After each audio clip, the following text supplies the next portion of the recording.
Gemini King, Mike in the Night, and the Gemini crew. Ooh.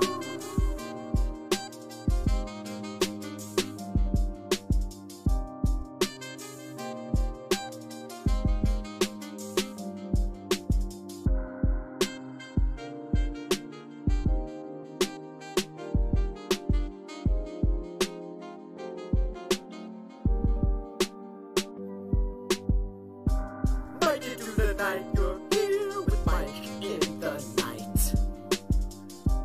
Mike into the night, you're here with Mike in the night. Let's just talk about the world, give this page another turn, 'cause you're here with us tonight. Everything's alright when you're here with Mike in the night. Mike into the night, you're here with Mike in the night. Giving the world light when you're here with Mike in the night. Mike into the night, you're here with Mike in the night. Sometimes things are just a turd, so let's just talk about the world. 'Cause you're here with us tonight. Mike into the night, you're here with Mike in the night. Mike into the night, you're here with Mike in the night. Let's just talk about the world, give this page another curl, 'cause you're here with us tonight. Welcome one, welcome all to Mike in the Night. Now, I'm going to ask you guys for a favor before I get in too deep with the show. Can you hear me well? Am I loud enough? Am I too loud? Am I cracking? I need to know. I got my new mic. It was shipped to me. I picked it up the other day off Amazon. So I picked up a new mic right here. And good, you could hear me well. I'm not good volume. Good. There's my man Kevin Worthington in the house. Okay, good. Got a new mic in. Wanted to make sure. It's a little bit smaller. It's heavy. It's nice. It's portable too. It's nice to have. All right, shout outs, Kevin Worthington, 2-time world champion in the comments section. Okay, guys, what's going on? Mike in the Night. I want to thank everybody that tunes in to watch this show. I want to thank everyone and people listening to the show without watching the show is really good too. I'll try and be more descriptive when I'm showing things for you radio listeners or iPod listeners or just people just, you know what I mean, listening to me on the go or at work. And, oh man, Owen Presley. Oh man, I haven't talked to you in a while, Owen. I'm gonna have to call you I don't know, maybe this week if you get some time. I need to catch up with you, Owen. Someone saying housing market in Toronto is going down. Oh yeah. Guarav Sandu, if you want to come on the show, add me on Skype Wednesday night if you want to come on. Oh, Charlie Brown. Brown, well, yeah. And, oh, someone's asking what my new daughter's name is. It's Angelina. Yes, Angelina. My grandma chose it. My grandma's still alive, and she chose it. Yeah, Angelina. Okay, guys, let's kick it off. Yep. And we need a little bit of woo to get things rolling here. One more time. Let's get a little bit of woos in here. And before we kick off Mike in the Night, I want to thank everyone that's been subscribing to my channel. I don't know why, but I got so many subscribers in the last, I don't know, in the last 2-3 weeks, my subscription base has exploded. Thank you so much for doing this and being a part of this. Everybody contributes to this channel, so. And so last week's Mike of the Night was an absolute hit. If Mike of the Night, trends in the housing market, guys, if you missed it, please watch Trends in the Housing Market. Please, it's really good. I got a whole bunch of new guests on. Mike of the Night Let's Talk was the last Mike of the Night that I did. I just wanted to just kind of test a few. Wait. Everybody was asleep. I was bored and I couldn't sleep. So I made a Mike of the Night. And Australian mortgages understated by 40%. Motherload of all debts coming to Canada. Debt income ratio move over Sydney. Say hello to Victoria. I'm tired, man. Nothing a little cold water won't fix. Thousands mutilated dolphins have been found. We're going to cover that. More unemployment across the world. Lots going on in the world of Mike Martins. Someone's asking if I named my daughter after the Tomb Raider star. That's the first thing I thought. But Angelina it just means angel in my language. Angelina, right? So it means angel, like little angel. Like Mikito, like Mike, little Mike. Carlito, like little Carlos, you know? Stephen Lee in the house, hello. Metal Gear Mark III, hey. Yeah, I'll get that guy on later. Hey. What else we got going on? All right. Let's move on. I want to thank everyone for subscribing to my channel and making this possible. Guys, if you want to support the transmission, just share one. Look at my new videos. Share one of my videos. A lot of people sharing my videos everywhere. Gary Madeiros in the house. Dale Cunningham. Mike, check out John Adams and Chris Joy debate from the other day regarding Australian property bubble. Hope you're well, mate. Yeah, I'm doing really well. Oh my God, we got Mike Luant saying watching from outside of the Greater Toronto area. GTA is not Grand Theft Auto, but the Greater Toronto area. Everyone thinks it's Grand Theft Auto, which I don't blame them because, yeah, the GTA. Anyways, okay, what else we got rolling here? Okay, so let's get into a couple of articles here before we go into EMP. And empty malls. Empty malls is becoming a huge deal. And the mainstream media is doing a really good job at covering up the empty mall. Okay, so Buddy's from Port Hope. Oh, Hope. Michael. Okay, Michael. Is that the same Hope where Wheels from Degrassi Junior High ran away to meet his real father? Is that the Hope that you're in, where Wheels from Degrassi Junior High when he ran away from his parents? I'm just wondering if that's the same Hope. Okay, anyways, we got here. Empire ratings are at the lowest in show's history amid ongoing Jussie Smollett controversy. Okay, so that's one big headline here. You guys know what happened with this guy. This guy just went against, and then the justice system failed everybody, and he went against everything that is to be a normal human being. He just went against everything, and then people are defending him. A lot of people in the mainstream are defending him, saying, "Well, given the toxic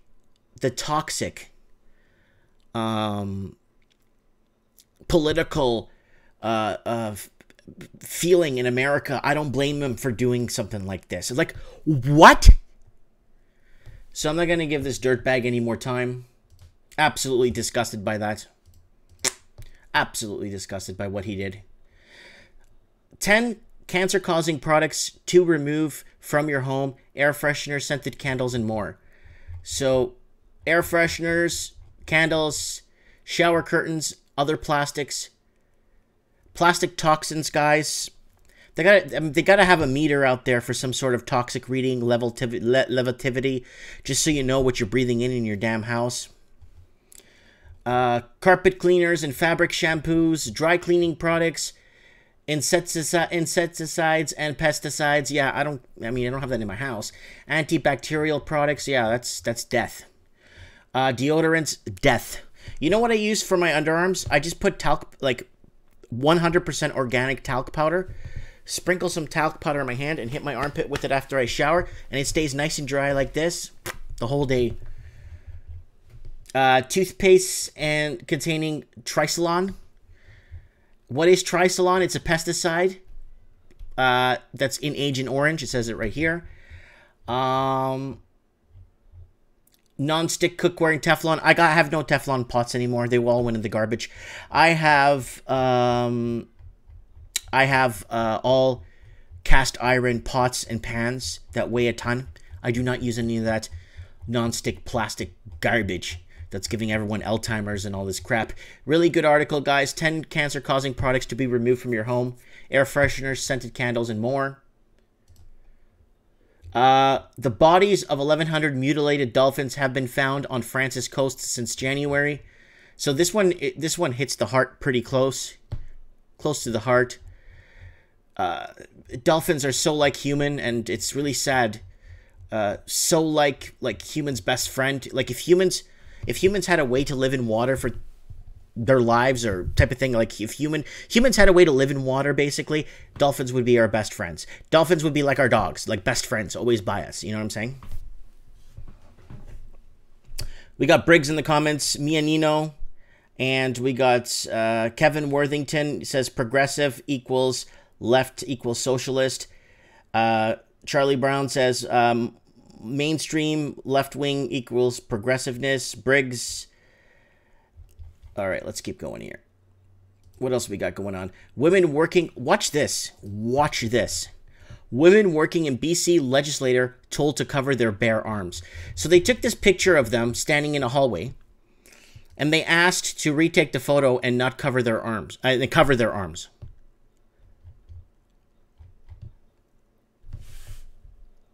Okay, like, I don't get it. I don't get why they were asked to cover their arms with this. So it asks you on a, they're asking, are bare arms unprofessional? I don't think so, guys. I just don't think bare arms are unprofessional. This girl standing right here looks super classy. The one with the green hair, I don't know. But the one beside her here looks super classy. This one here, too. I mean, bare arms. Cover up. This is taking everything full back. Pretty soon they'd be going topless, and then now they're going to cover your bare arms? We're going backwards now. Hey, you got to keep going forward. You got to progress. Yeah, Kevin Worthington saying in the comments, laugh out loud, showing too much arm. Oh, yeah, showing too much arm. I mean, what do you guys think of that? Hi, yeah, it's picture day tomorrow, so I got to cover my arms.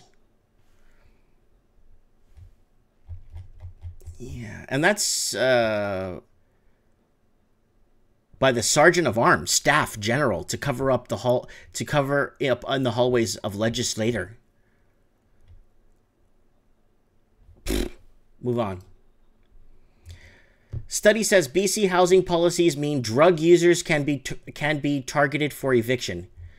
Hey, if what's happening is, let me explain this to you guys. A lot of these people get their rent paid automatically through socialized whatever it's set up. So they get their rent paid. Then they go out and bum around, do whatever they're doing, or looking for a job. But most of them that are drug users are in a tough rut right now, and they have to hit bottom. Now, what are they doing? Drug users now can be targeted for eviction. That's going to make it worse. They're going to be on the street full time. British Columbia housing policies are allowing landlords to evict drug users in Vancouver's rooming houses, and there's no recourse for people to defend themselves against the practice that is often illegal and creates the risk of overdose, a new study. This is horrible, guys. I don't like this. This is going to be more bummage on the streets, and then if you go down to some of these like Vancouver and other major cities, you have already a lot of bummage, and then now it's going to get worse. And I don't know what they're going to do about it. I don't know what they can do about it, but something needs to happen, because a lot of these people, like, I mean, oh, Mike, isn't that offensive? Sometimes I walk around like a bum too at home. The other day I woke up, I was dressed kind of scruffy, I didn't shave, and I looked bummy, and my son looked at me, goes, Dad, you look like bum. And I'm like, yeah, he's right. I mean, it is what it is. You know what I'm saying? And people, once you start fabricating Mia Nino says, I'm with it. I'm with it. Mike, it's better for them to be seen than them dying, no one knowing. Well, here's the debate on this. Once they use up their funds or whatever, and they have no more money for drugs until another month comes, till they get their pay or whatever they get, or they have nowhere to go after. Better that they stay home, play video games, or do other things, or at least, you see, if you have at least an address, then you could apply for a job. That's what I'm trying to say. If you have an address, you could apply for a job. They have an address. That's a chance for them to get their foot in the door.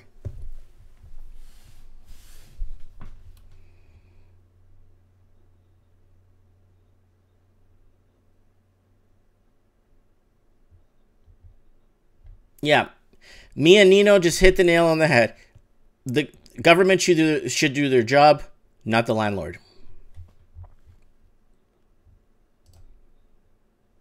Hold on.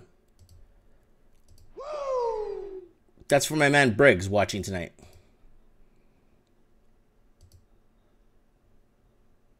All right. Trump administration sets goal of putting Americans back on the moon in 5 years. Now, I don't want to get my channel shut down.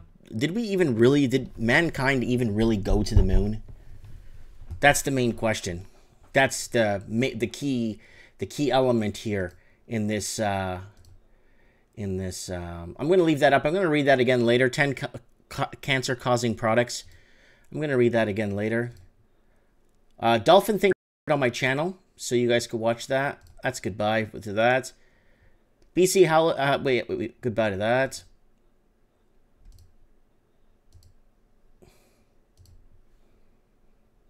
All right. So, have we gone to the moon? That is the question. U.S. Vice President Mike Pence announced on Tuesday an accelerated goal of putting Americans back on the moon within 5 years by any means necessary, and NASA's top official immediately embraced the challenge. So here's the deal with getting to the moon. The whole Van Allen radiation belt, all this other crap. Oh, AMTV, to the moon! Woo! Okay.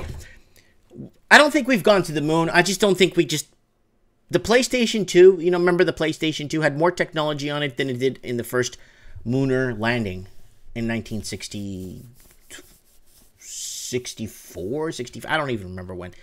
So, to be very frank with you guys, did we go to the moon? That's the main question. But it doesn't matter. The main question in this article is, are we going to go to the moon? That's what I'm saying, SA. That's what I'm saying, SA.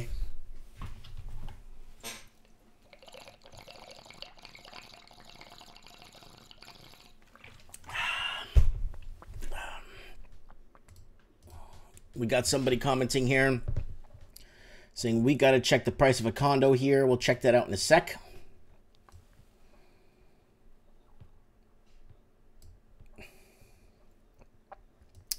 What do we got going on?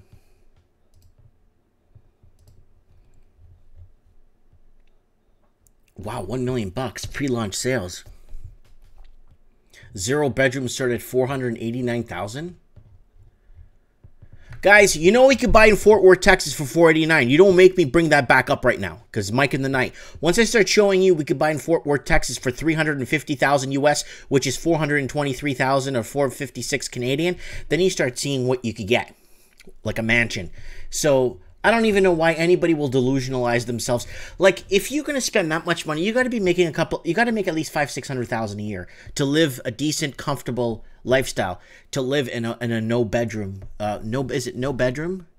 Yeah, no bedrooms start at $489. And what's the strata fee here? Where's the strata fee? Where's the strata fee, SA?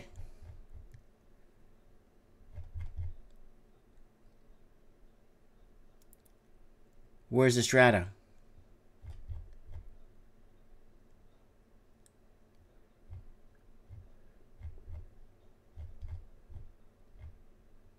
Yeah, they're not showing the strata fee. It's probably like $2-3 grand a month.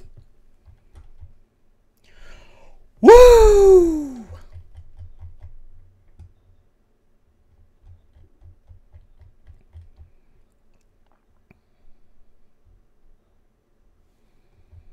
All right, that's done. Goodbye. Study finds enough fecal matter on McDonald's touchscreen to put people in the hospital. Oh, yeah.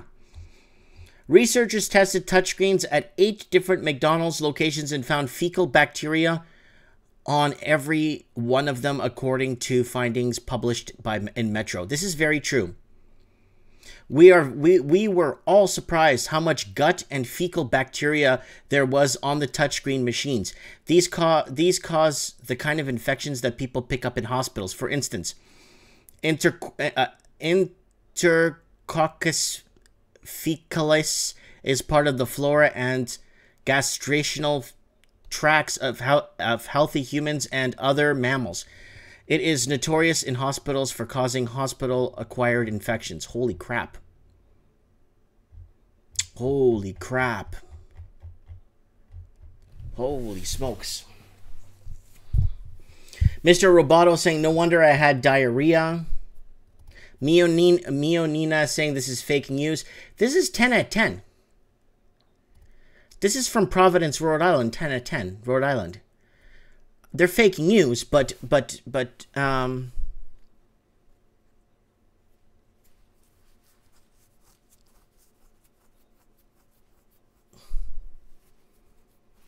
so interesting stuff is saying, did you know that the polio outbreaks were because mothers no longer contaminated their children with fecal matter because of the modern plumbing, soap, and hygiene?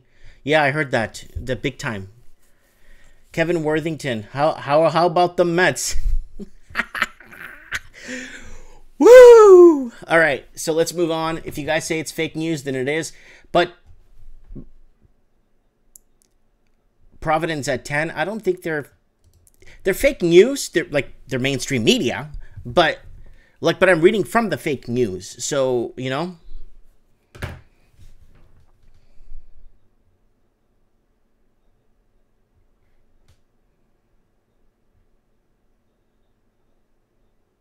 Yeah, I know what else I hate touching is gas pumps.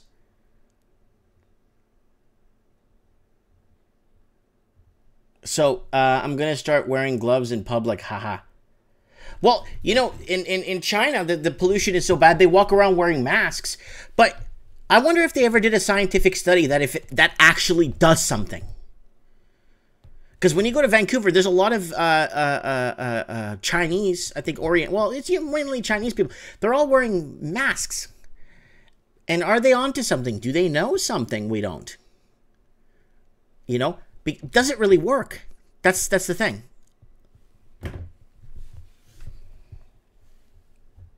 Okay. Hold on. You keep your mouth shut, fat boy. Yeah. Very politically incorrect here tonight. Woo! Oh, yeah. Let's get back. Okay, back to the moon. All right. This is wrong on many levels, guys. I need everyone to take a step back, relax, and have to digest this. Here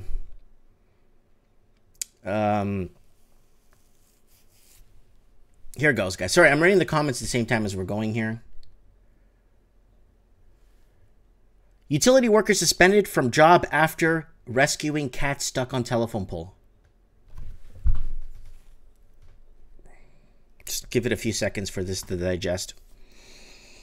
Because your ears won't believe what I just told you. I'll tell you this again, but you might think your ears are lying to you.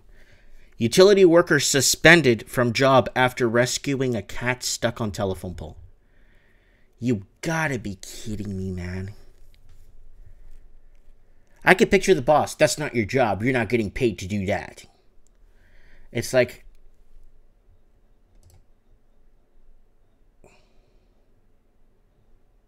It's loading an ad. Utility worker was suspended from his job after video shows him rescuing a cat atop a telephone pole in Philadelphia, Pennsylvania, using his company's bucket truck to snag the feline. Neighbors were trying to coax Princess Mama down from the utility pole on March 16 without any luck. Yeah, it's right at the top of the pole. Yeah, it's right up here. Yeah, that's like 10, 20, 35 feet in the air. Yeah, coach him down. He's gonna come down. He's gonna jump 35 feet.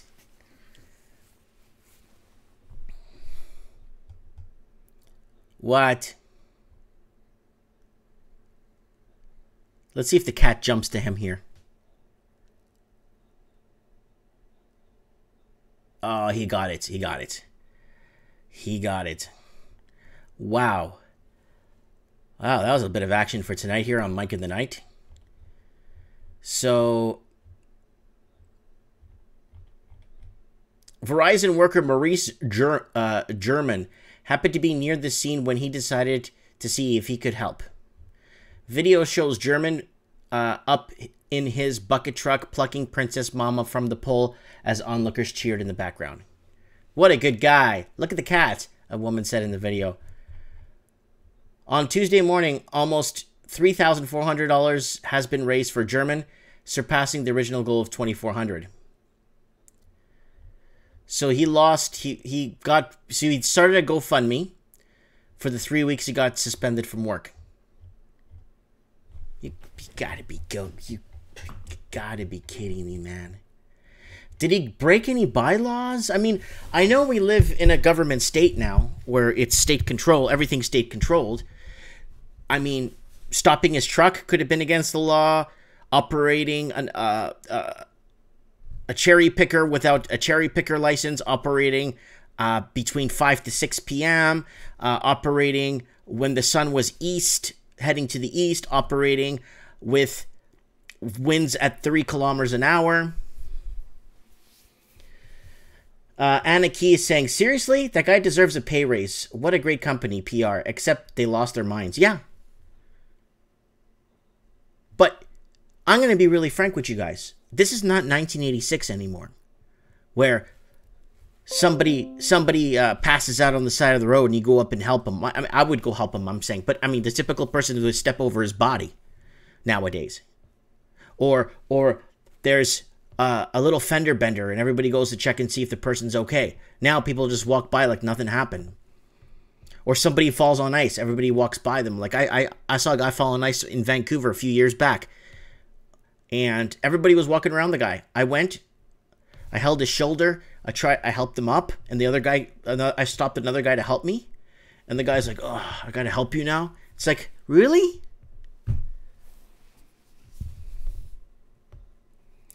Charlie's saying Mike Martin's Western society is regressive and we're going backwards. Steve the plumber says, yep. That is disturbing. Good luck with them wipes, bud. I'm plumbing. I've touched worse. Trust me. And Lost Canuck. There were sessions here. And everyone's saying, hi, Lost Canuck. How you doing? I need the Lost Canuck. If he could come on I need him on trends in the housing market. Tonight, guys, let me get through the news. And we will be getting to tonight's topics. And we'll have some people on if they want to come on. Okay, yeah, so before we get into empty malls and our topic tonight and EMPs, yeah, this is a kind of important, I don't know, right, but, you know, let's find out, okay? British Airways plane accidentally flies to Scotland instead of Germany. Okay, I'm gonna say that one more time. British Airways plane accidentally flies to Scotland instead of Germany.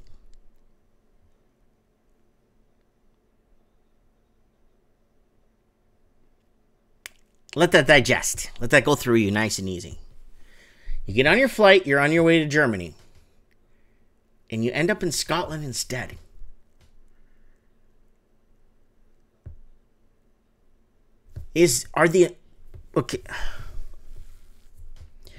Are the instructions, I mean, is everything in English? Are they operating a Russian, like a hijacked Russian plane that all the gauges are in Russian and they can't read anything?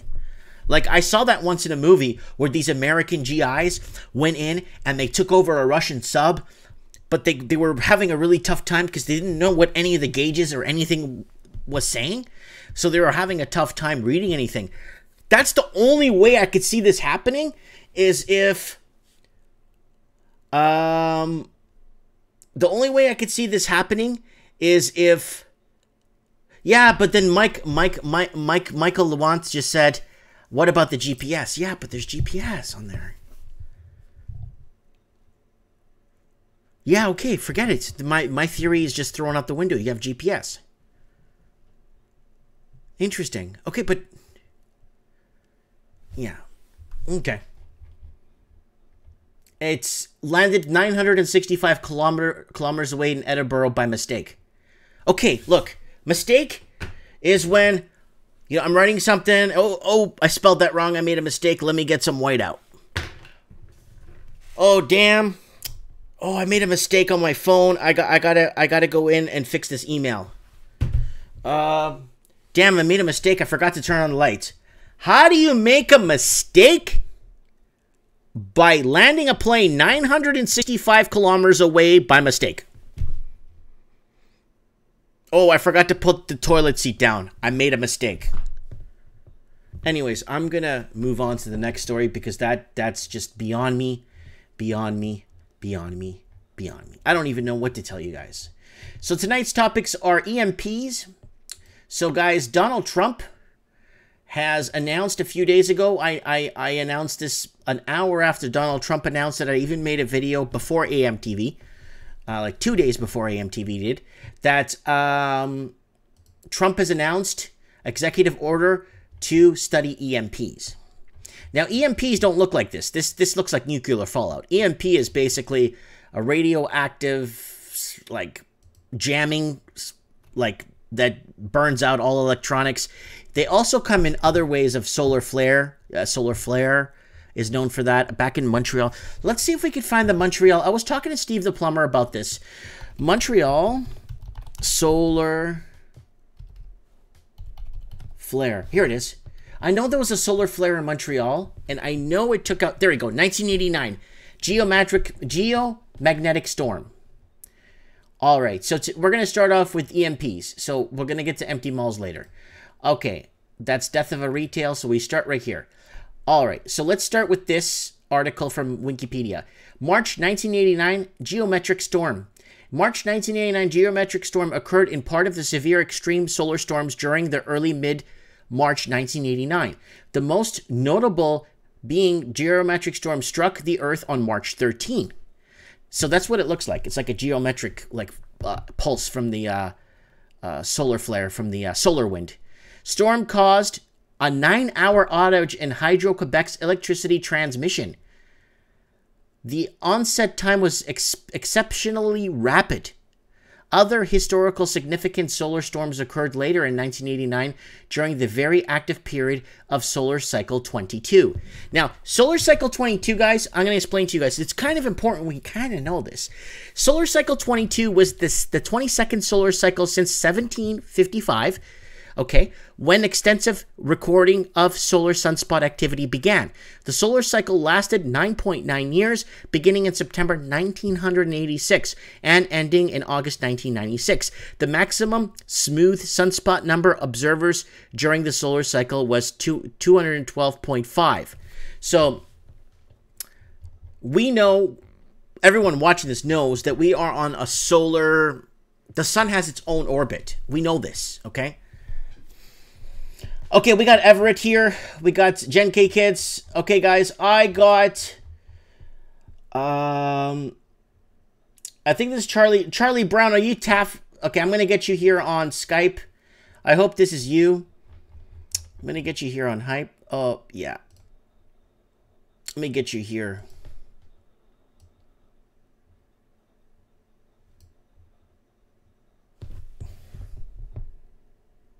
I'm not getting any I'm not getting any my Skype isn't working. Hold on, buddy. I gotta fix my my audio. I gotta fix I got a new mic, and ever since I got a new mic, my audio on Skype is not working now. So I gotta figure this out here, guys. Just give me 1 segundo here. Let me go on settings here, see what I could do here. Audio, video. Yeah. This. Speakers.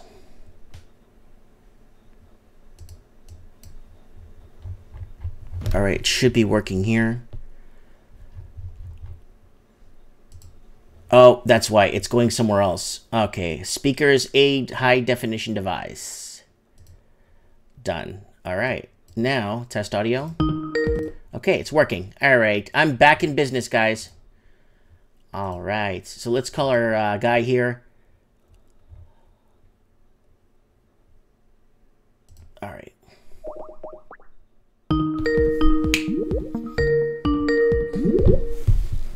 Hey, who's this? Who the hell is this? Some idiot. Oh, is it Charlie Brown? Yep. How are you? I see you in the comments a lot. You comment on my videos a lot. I want to thank you so much for taking your time out of your day to comment on some of my videos, buddy. That means a lot to me. No worries. So, what's going on? Solar flares. Trump initiates an executive order. How worried should we be about these? Well, there is a lot of talk in the UFO community, actually, that the sun apparently does this thing. I think it's like every 1,700 years or every 17,000 years that a huge solar burst goes out towards the Earth. But also what Trump's talking about is we could have an EMP burst from another country like China or Russia or whatever. Right. So, that is more of a man-made one, but should we? Okay, let's start with the Mother Nature side of things, the natural side of things. Should we worry about a solar flare? Yes. What are the odds of us getting hit by one?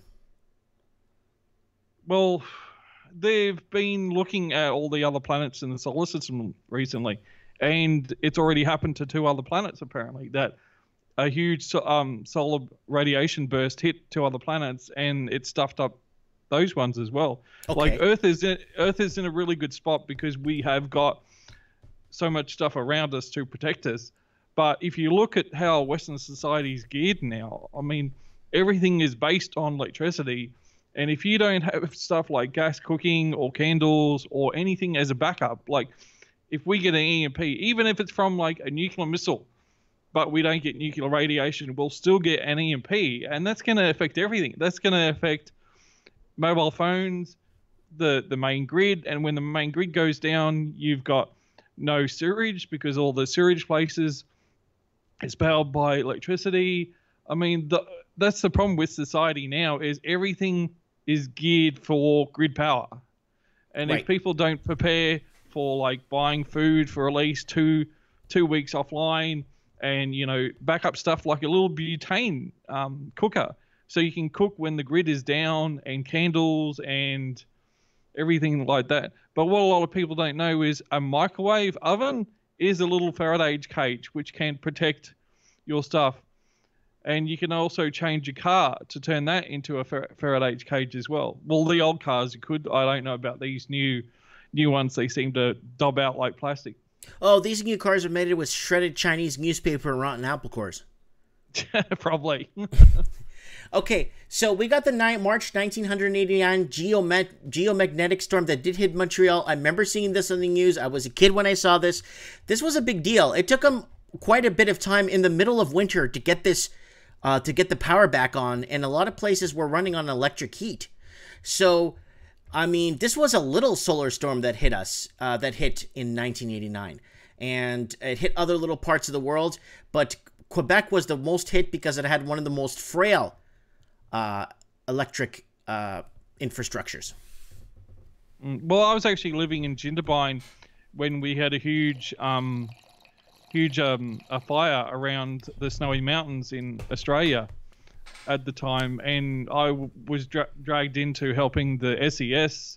And what happened is Jindabyne is the last town with a huge dam before the Snowy Mountains where all the resorts are. Mm-hmm. And so because the whole outside of the town near the dam got screwed over, it cut the main power lines to the top of the hill. So because we went offline, no one on the mountains had power either. So it just goes to show how the whole thing can go tits up and there's no backup systems in place. And we also saw that down in Melbourne. Melbourne's been trying to shift away from coal and over to wind and solar, And it was only a year or so ago there that they had a huge cyclone. It cut one major line into the city, and then the whole Melbourne went offline for 4 days. That's horrible. How did people survive without Wi-Fi? And they're all like, oh, it's, we're going to blame solar and we're going to blame wind. And it's like, no.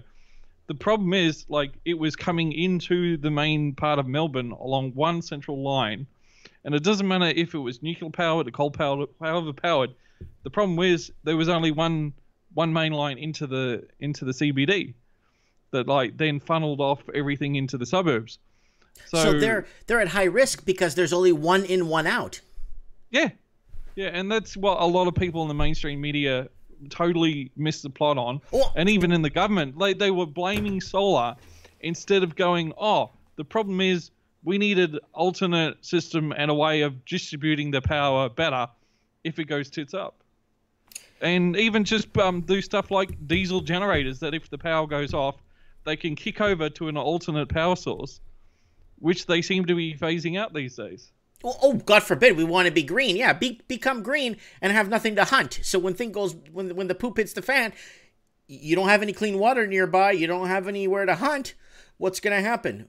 So how long do you think before major cities would see a civil unrest if there is a solar flare that wipes out, let's say, half the country? How long would it take before you start seeing civil unrest? Oh, I think we're really boned in Queensland because the Queensland police system has been at max capacity for 5 years. They refuse to employ qualified people. They're trying to push all this diversity bullshit. Mm-hmm. And my area is like a low income, high crime area. And there's like 5 cops through the whole day. And there's like 2 at night. And they were saying, like, when I first moved in here 5 years ago, that they needed 10 more cops, like, each day. And I'm hearing that in most of the low to medium income areas in Brisbane. When I moved out of an area called Acacia Ridge, the real estates were on purpose delaying putting anyone that wasn't South African into a new rental. And I was looking for a rental there years ago. And yeah, it had taken 2 to 3 weeks for them to contact the owners of the place I was renting. And they were deliberately trying to get South Africans to move in first over everyone else. Wow. And yeah, there's so many corrupt systems in Australia and the West. It's leading to like a collapse. So you guys have, like I know in LA County, you're screwed. You got no fresh water. Everything's electrically brought in. The reservoirs are drying up. I know, like, in areas where you don't have any mountain cascades where you can get fresh water, you're screwed.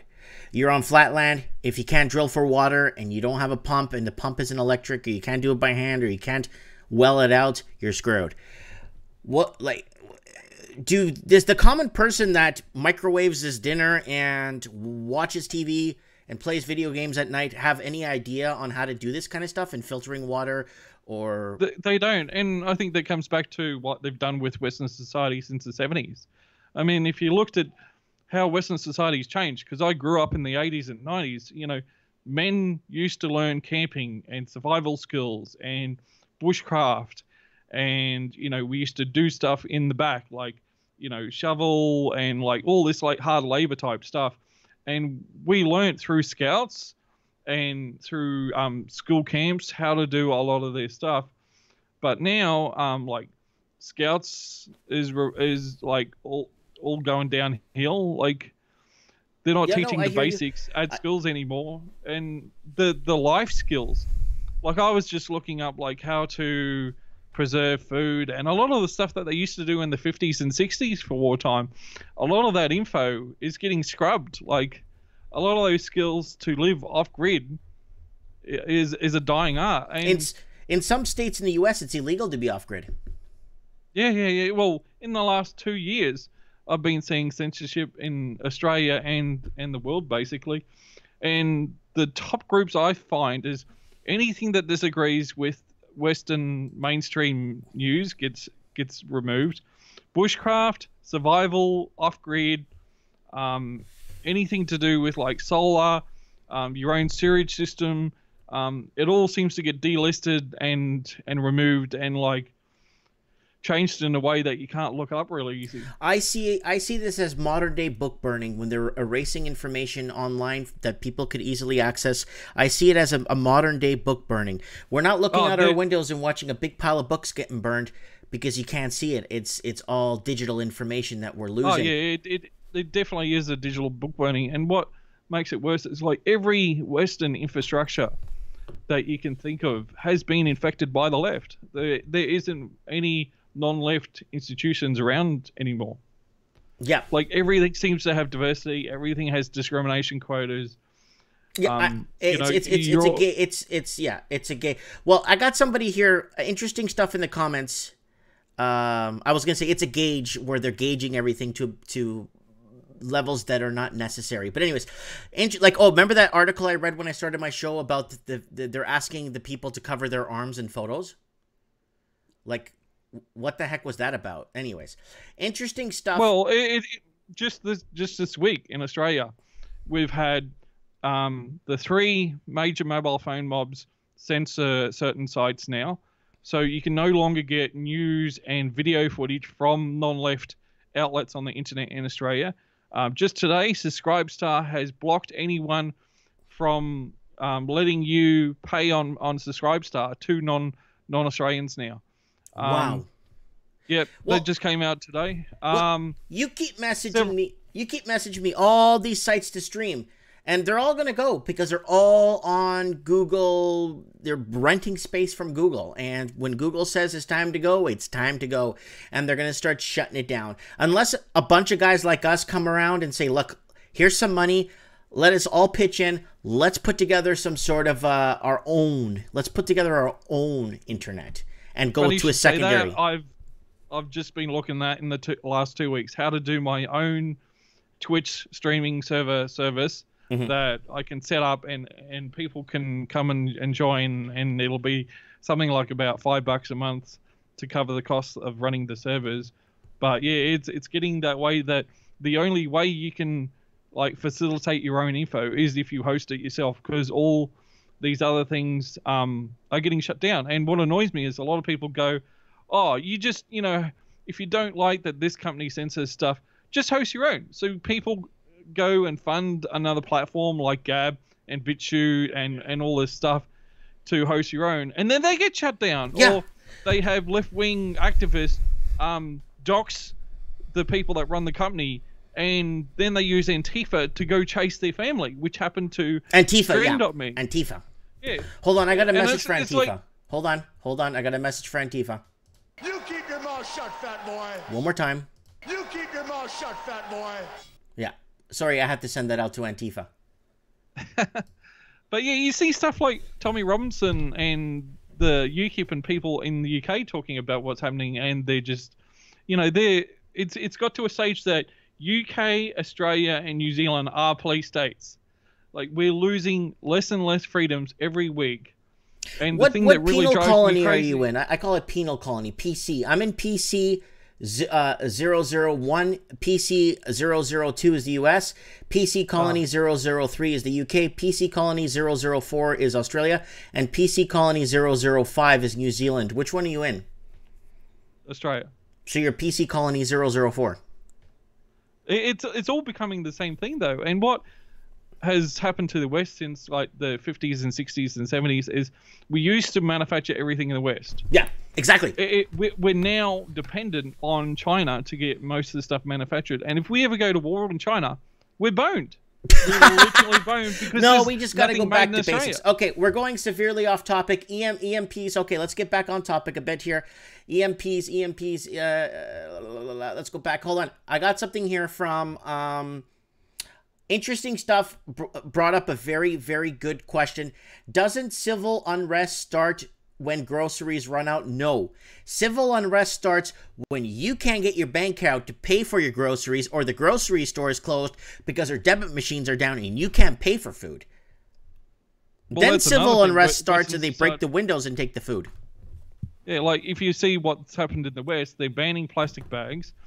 They're trying to move everyone to electronic cash to phase out like cash and coins and stuff. So if the power goes out, you've got no banks, you've got no internet, so you can't trade money. And when you go to the shops, oh, we don't accept cash. So, like, if you look at it, like, even if you don't believe the solar thing's going to happen or a nuclear attack's going to happen, you think about the whole Western society is geared around electricity grid. And that one thing, like, binds us all together. And if it goes offline, you're buggered. And if you don't have solar power or, you know, any sort of backup method, we're stuffed. And a lot of people in the, like, off-grid community are also looking into going back to CB radio, because that will be the only way to communicate if we have EMP situation. So you want to have a old AM radio, AM FM radio. You want to have a CB radio, and they're like $25-$50 in America, cheap. Okay, I got here. So if you're just joining us to Mike in the Night, we are covering EMP attacks. I put up a video, like, I think it was last week, how Trump initiated an executive order to government for preparation against EMPs. So a lot of other mainstream media is laughing it up. It says WAPO is laughing it up and kind of obviously they're going to make fun of what Trump said, right? But this is a very serious thing. So let's look back in history. So let's look here on Wikipedia. Nuclear electromagnetic pulse is contributed with a burst of electromagnetic radiation created by a nuclear explosion. So it could also be the sun, okay, guys? The resulting rapidly varying electric managing fields may couple with electrical and electronic systems to produce damaging currents and voltage surges. So basically it's going to put down your debit machines, your bank machines, any way of you getting any money off out of the system to pay for something is going to be tough. Now, we got March 1989 geomagnetic storm that hit Montreal. I remember this. This was on the news. And we had Supreme Canon in the comments saying that there was this solar storm of 1859. So let's read this. This one actually was a very interesting one, but in 1859, we had very little to no electronics. But let's see what happened. The solar storm of 1859, also known as the Carrington event, was a powerful geomagnetic storm during the solar cycle 10, 1855 to 1867. A solar coronal mass ejection hit the Earth's magnetosphere, including one of the largest geomagnetic storms on record, September 1st and 2nd, 1859. The associated white light flare in the solar photosphere was observed and recorded by British astronomer from 1827 to 1875, and Richard Hudson. The storm caused a strong auroral displays and wreaked havoc with telegraph systems, the now standard unique IAU identifier as flare. So here's the deal with the telegraph system. That was the only electronic I think we had, and if there was any more electronics at that time, I think they would have been completely wiped out, depending on what part of the Earth that solar flare hit, depending on what time of day it hit, on what part. So that's another major solar storm. So now we've talking about the Mother Nature side of these solar storms. Now let's talk about North Korea and Iran and Russia and all these other guys. Now, it's not that hard, apparently, from what I was reading and seeing, to create something to disrupt the electronics and our electrical grid that which we depend on a day-to-day basis. But it's so frail and it's so crumbling that we are scared if we get hit with one of these, it could take anywhere from 6 months to a year to be put back online. Okay, so now we need to talk about what is happening with the North Korea side of it. We already talked about the sun, now North Korea and Russia. What's happening with that? I haven't seen much about them wanting to attack. I know there's a lot of activity over China at the moment, but whoever attacks, like, the missiles can be geared for an attack. And, you know, as you were saying, like, everything is, like, you know, based off the electricity grid. Even cars, like, they introduced a law years ago that all cars have to have, like, onboard computers. So when the EMP happens, either through natural or artificial method, through missiles or whatever, it's going to affect all the transport. So buses, trucks, cars, motorbikes, everything will be like stuffed over, unless you have an old, like basically pre-2000 car. Like a carbureted car. Yeah. Yeah, okay. So let's look at the articles here. President Trump orders, I got that one. There was one here that was interesting. Experts identify solutions to safeguard the electrical grid system from electromagnetic pulses. So you said there's ways of protecting yourself from electromagnetic pulses. Do you know?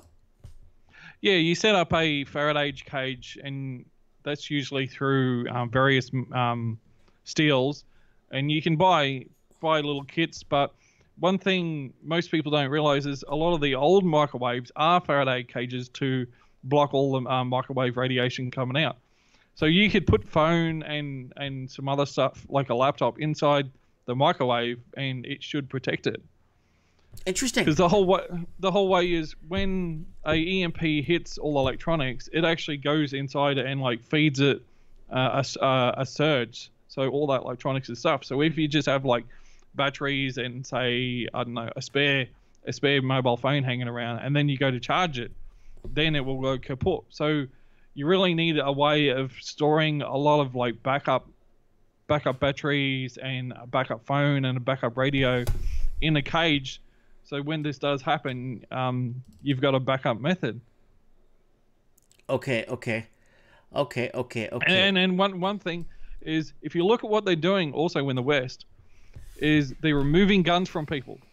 So if an EMP strike does happen, and with most of the Australian police are corrupt or over the limit of like staff, the first thing you want to do is you want to have like fresh water, you want to have lighting and cooking, and then you want to defend yourself. Now, if no one's got guns, the only people that can defend themselves are people with black market illegal guns and the police and the state.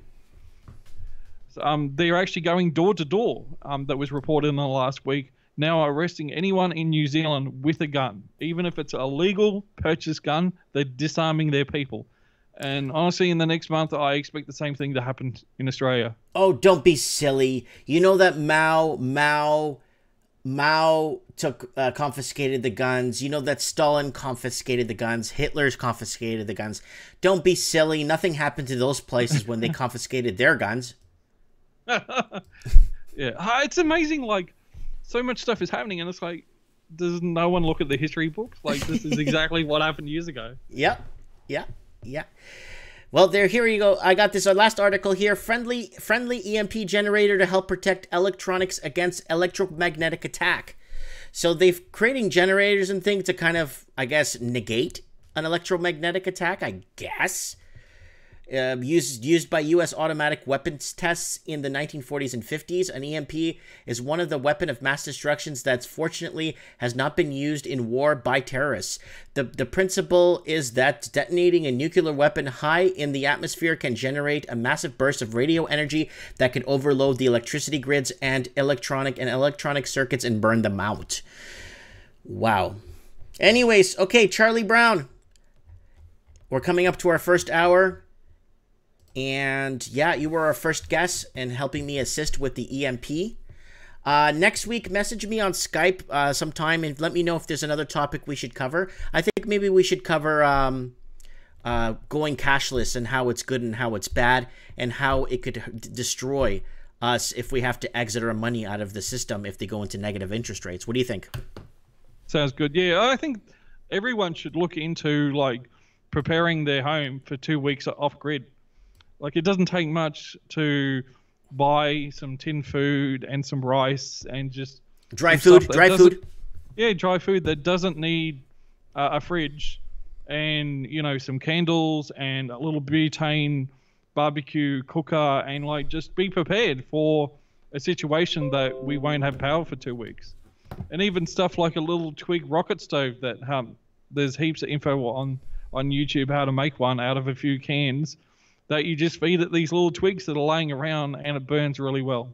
Yes, I've seen those. You can go on YouTube and watch before the videos get scrubbed and how to make your own little butane type, or what is it, those alcohol burning little out of a Coke can? Well, they've got those, but these are twig rocket stoves, they're called, and they're just fueled by little twigs on the ground. And I've seen them one where it actually charges your phone too.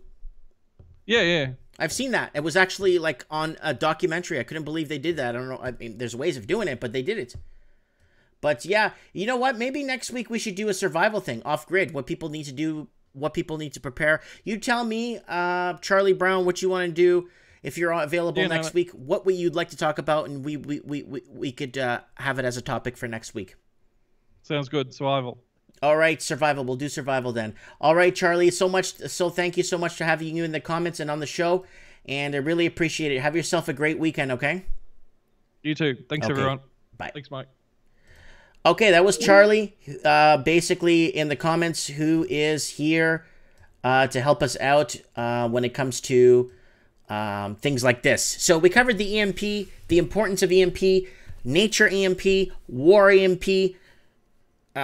Nature is something we just can't. It's something that we just can't. It's something we can't. You know, it goes through cycles, and unless we hike up our carbon tax and give more money to the government, this might stop an EMP. Yes, and if we give Al Gore more money, there might not be a hurricane. Yeah. Okay. All right. Let's see what we got here. We have. Alan says he wants to come on the show. He lives in Windsor, and he wants to talk about what's happening in Windsor. If he's got empty malls there, I am all for it. Empty malls and EMP is our topic. I want to stay on topic for tonight. If it's for housing, it's Wednesday night. Trends in the housing market. Death at retail is a big deal, guys. Dead malls everywhere are going to be huge. They're going to become like monuments. Or... the only thing I could see if tech companies move into these things and start using them, because they're so big. They're like as big as a terminal. They're as big as a terminal of an airport wing. You know, they're huge. All right, let's go. Let's go back to the Supreme Cannon. Are you on in the comments, Supreme Cannon? Or no, sorry, are you on Skype, buddy? I'm just trying to find you here because I wanted you to come on the show already like 3 weeks in a row. Here you are. Yeah, baby.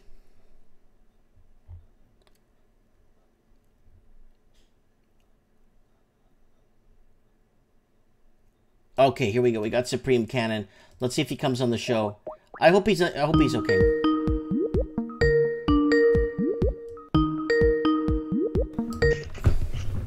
Michael, are you there? Yo, how are you, my brother? I'm good, man. How are you doing? Doing good. Long time no see. Yes, indeed. Been a week or two now. How are things going? How's the boss and the new kid? Oh, the kid's doing fantastic. The wife's feeling better, and she's getting nice and strong. And before you know it, we'll be taking walks soon and everything. And everyone's asleep now, which is good. So yeah, it's good. Nice and quiet in the house, so I could do my show free and clear. And I want people to know that you've actually met me in person. That's right. Yeah. Yeah. I want people to know that are watching the show and listening to the show that you've met me in person, and we've spent hours just hanging out. Yeah, it's good. I like your store, man. You got a good little setup there, and you had quite a diverse group of people coming through. It's nice. It seems like what you've got going on there is it's commercial space, and you got to turn over the inventory, but you kind of want a community aspect to it too, and that's good. There was a lot of kids going in and out of there. Yeah. So June is asking in the comments section, is Mike a real estate investor? No way, Jose. Housing is just a place to raise my family. There's other ways to make fortunes, right, Supreme Cannon? That's right. Yeah, the thing about housing, it's like any other commodity. You got to buy low and sell high, and the big question for everybody is, when is the price low? And unfortunately, most people don't ever seem to figure that out until they, like housing is almost like the stock market. People go rushing in because they see the price going up, and just about any other commodity they want to buy, they'll look for it to go on sale. So it's kind of like when something on sale. You sold in Vancouver and you bought in Merritt. You bought low. I sold my business in Vancouver. You sold your business in Vancouver, yeah. And but I used the down payment I saved to buy in Vancouver, because to buy in Vancouver, I think I needed like 390,000 down. Uh, yeah, that's too rich for me. Yeah. Okay. Yeah. You actually added a very important key to this EMP. This you brought this in the comment section. I looked it up. Solar storm of 1859. What do you know about it? What can you tell us about it? You brought it up, so you know something about it. Yeah, I remember it was being talked about. I used to watch things about EMP. I guess everybody's seen it, knows what it is. Yeah, the Carrington event was a solar flare, and the telegraph systems. Of course, that was a colonial time. There was telegraph had been around for it was the new thing. It was the .com of the day, and it was going up all over the world. Of course, the whole world was being colonized, so of course there was railroads and telegraph lines going up everywhere, and there were places where it took the power out, the power supply for these things, but they could still use them because of the charge in the lines. But there were telegraph operators that got electric shocks, and it fried a lot of the equipment. And of course, there were no printed circuits, there were no tubes in those days that I'm aware of anyway. But yeah, it just overcharged everything and fried it. And luckily, we didn't have microwaves, cell phones, and satellites or anything at that time. That's kind of the problem we have now. Yeah, our grid is. Especially since the internet came along, and the whole idea, of course, was DARPA. It was to make sure that defense communications could continue even if a couple of cities got turned into a glass parking lot by nuclear bombs. But now that you've got satellites all over the place, and you're talking about self-driving cars. Self-driving boats and planes, and the Raven said even trains. So you've got stuff that's relying on GPS. You're relying on these satellites and all of this gear, which works great as long as everything's fine. What's going to happen when a bunch of satellites get taken out? What's going to happen when the receiving equipment on the ground gets taken out? Someone mentioned in the comments that those big dishes are designed to receive electromagnetic waves, so they're going to be like a funnel for this stuff. They're going to overcharge. You remember that big blackout? It was probably 10 or 15 years ago in the northeastern states. You saw that on satellite, and it was like the whole quarter of the lower 48 was just dark. It was just blacked right out. Well, that was old switching equipment, and there's stuff that it's all solid state. Some of that stuff is 60, 70 years old. Ooh. It's not going to handle that. There's no way. It's too frail. It's too crumbly. Yeah. So getting a handle on that and hardening at least the transformer stations, and the power grid, at least the dams, the nuclear power plants, even the coal-fired ones, all the places where the electricity is generated. If all they do is protect those, that's definitely a strategic interest, just because both coasts of North America are these urban termite mounds. People are stacked on top of each other there, and if the power goes out, there was a blackout in New York in the 70s, and it just became chaos. It was ridiculous. So if it's something that's out for 3 or 6 months before somebody manages to get some electrons flowing again, the bodies are going to pile up. It's not going to be good. Or you're going to have vehicles, the ones that run, flooding out of the cities and foraging for food in the countryside. So there's going to be shots fired. It's not going to be pretty. Yeah. I don't think none of us are prepared. And like the first Charlie Brown I had on the show first, he told me basically everybody was into this Boy Scout thing, and they're learning to live in the bush, learning to survive and this and that. And then nowadays that doesn't even exist anymore. You know what I'm saying? So I don't think a lot of people will or have any means or any way necessary to survive when the going gets tough, because I think they're just not exposed to the rough and gruff and tough. And I'm not saying there's not strong, but I'm saying I don't know if a lot of these people could swing an axe or start a fire with flint. You know what I mean? No, they're going to have a heck of a time. It's going to be terrible. And another problem is, they're not psychologically prepared for that kind of thing. Yeah. You've got a couple generations now that, all over North America that, they don't know life without a grid.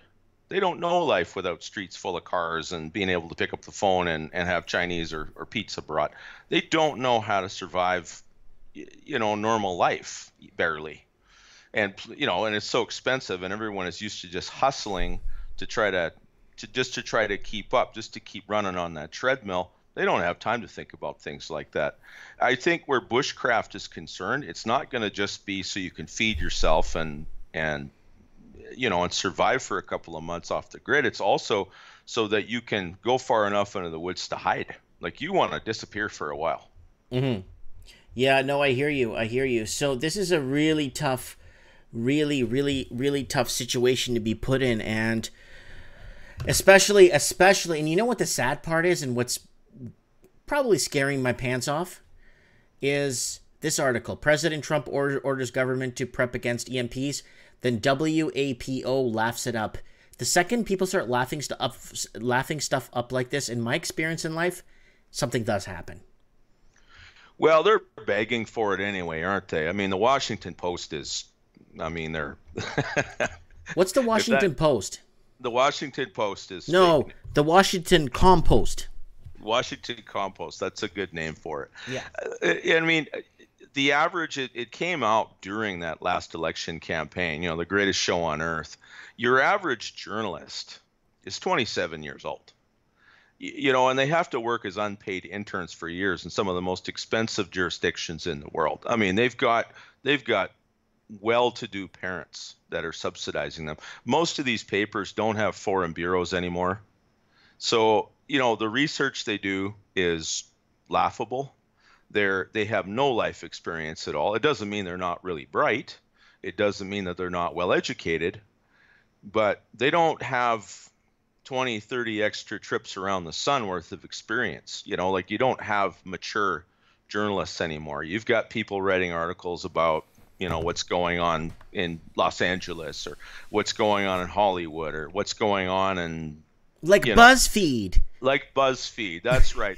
The cutting edge of culture, right there. You could cut yourself on that edge if you're not careful. Yep. Yeah, it's pretty pathetic. And again, it's part of that politically correctness thing. There are a whole lot of things that people are not allowed to discuss. They're not even. Ideally, you wouldn't even think them. It's like 1984. That keeps coming up in the comments. 1984. You literally aren't allowed to think certain things. Well, these are people that have got it down to a science.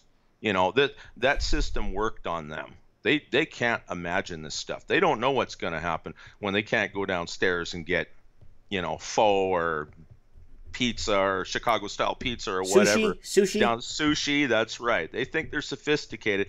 I had a friend who was he was a paramedic in Langley.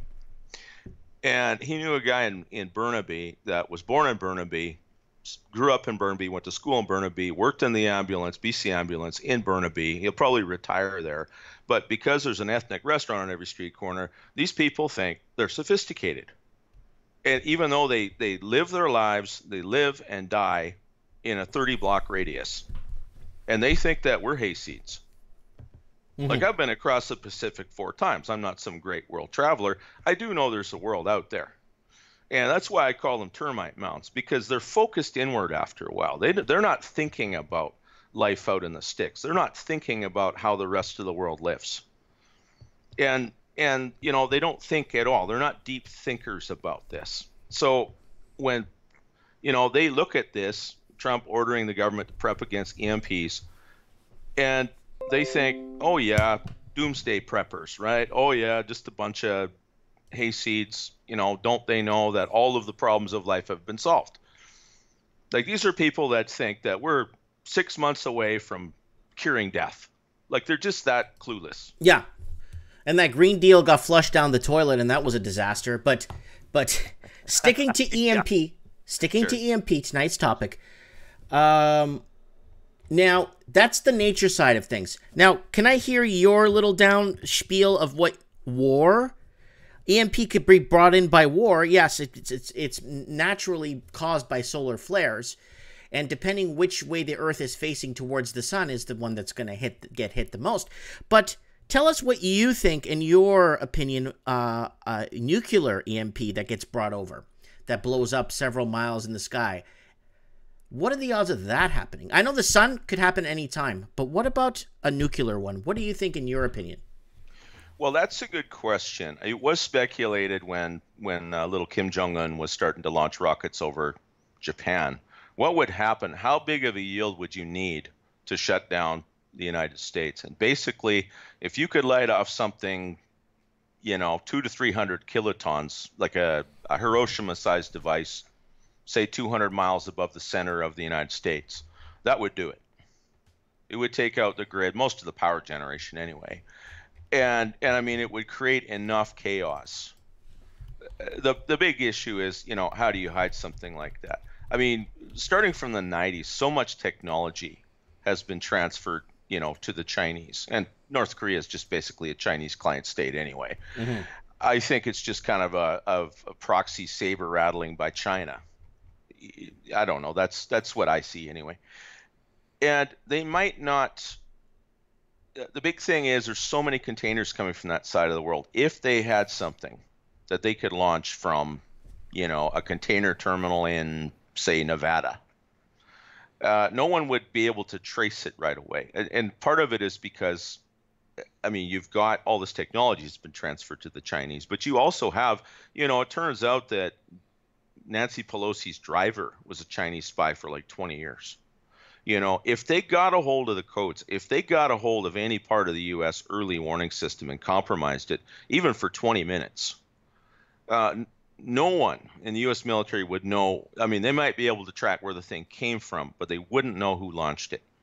And all they have to do is make it happen once. Well, I got a picture here of where the EMP fallout is. It's completely covering all of North America. It's got about 65% of Mexico, 55% of Mexico covered, 89% of Canada covered from coast to coast, the major cities. So it would go as far down south as Mexico City and as far north as Churchill, Nunavut area. So, and it would cover Quebec to the east, New York to the east, San Francisco, Seattle, Vancouver, and Los Angeles to the west.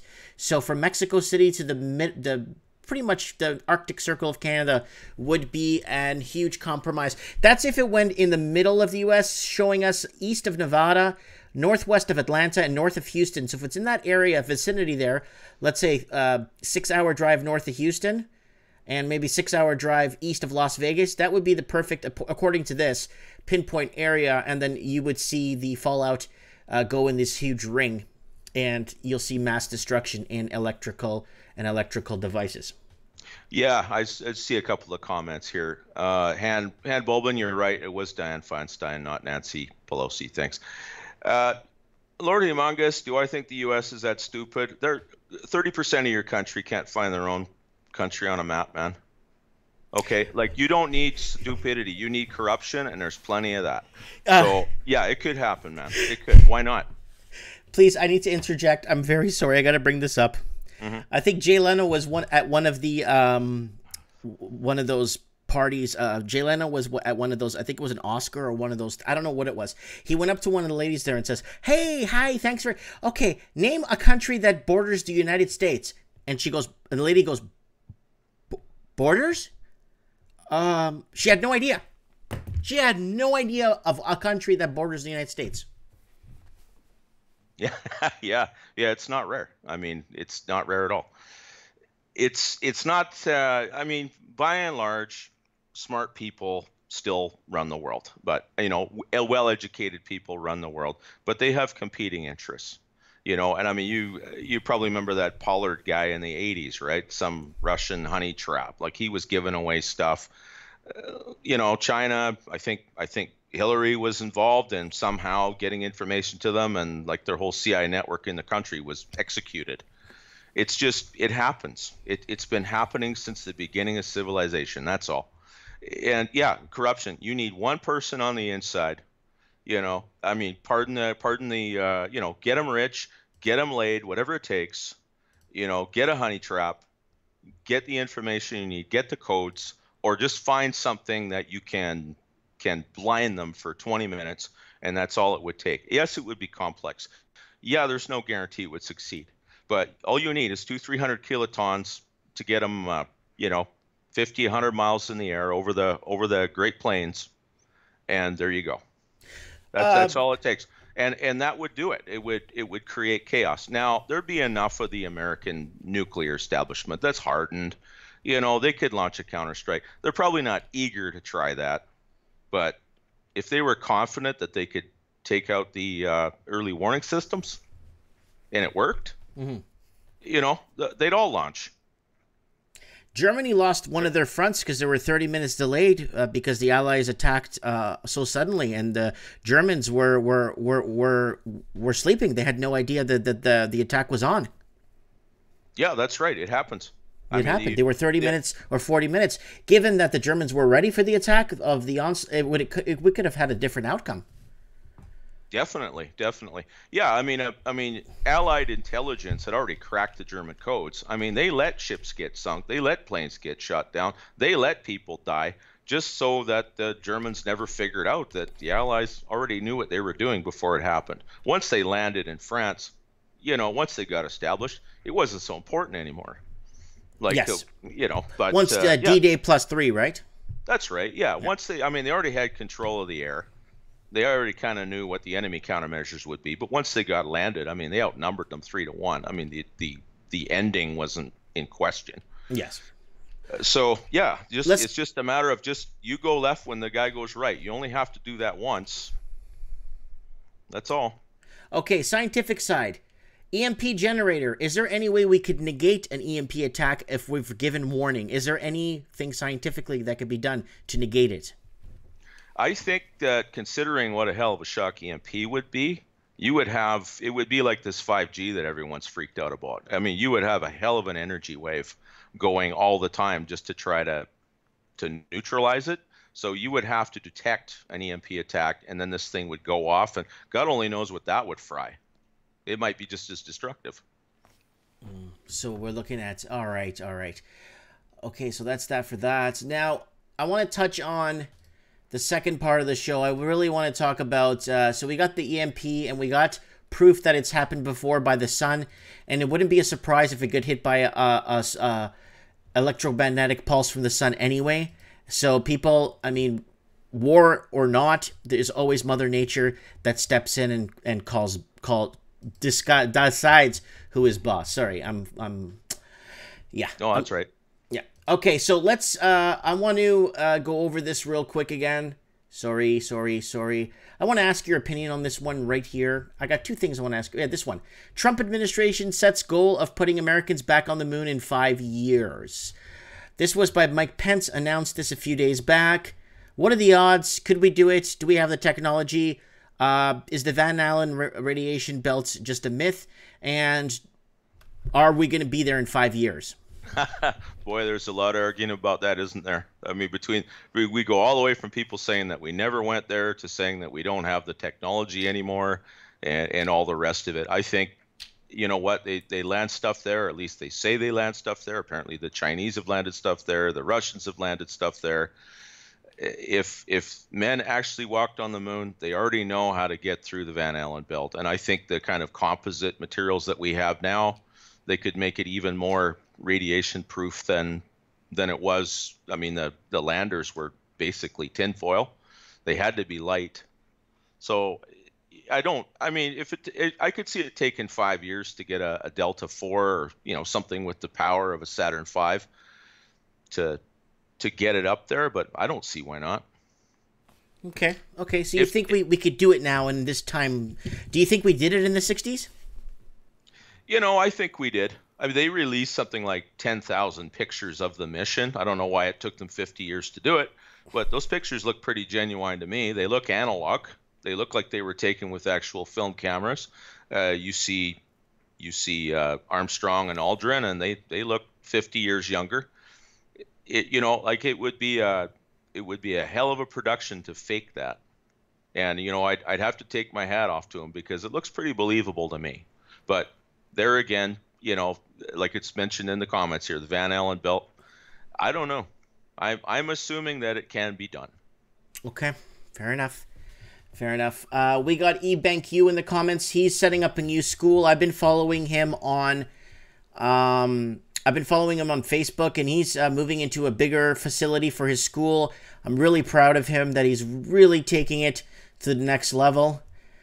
Really good. Really proud of him. I'll see if I could find Maybe get him. We're gonna get him. You know what? We're gonna get Ebank Yuffie Kid come on the show next week, and maybe do a tour of his school on Skype once it's all set up. I know he did some grid work and stuff, really good. I'd like to have him on the show to see what's actually going on, so we can all see what's going on, and how he's taking it to the next level.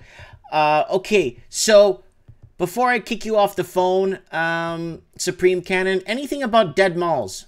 This is a huge phenomena that's happening, and it is everywhere. Dead malls from Arizona to New York, dead malls from all over Nevada, dead strip malls, dead anchor stores being sold at auction.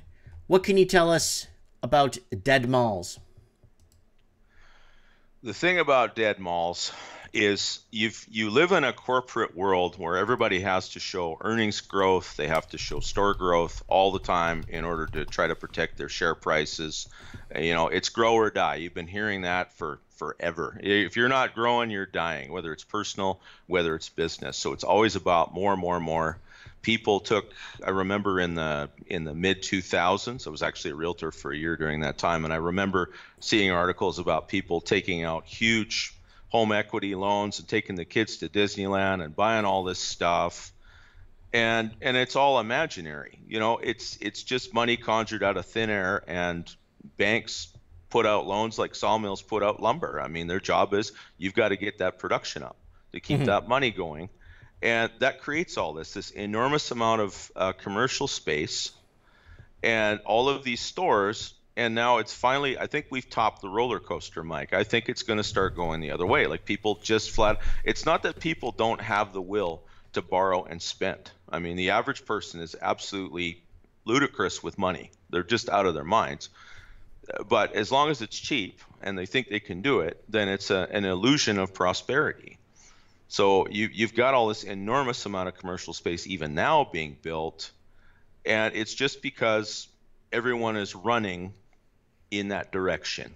They're, if that mall is full, if that Costco's full, if that chain store's full, well, then we must be doing great, right? And they go for it. That's why they go for real estate. That's why the .com bubble. That's why, crypto a year or so ago. I mean, you had 14 or 1,500 different coins came out at that time. I think even there was even a porn star that came out with one, the bunny coin or something. I thought that was funny. Like, what about BitConnect?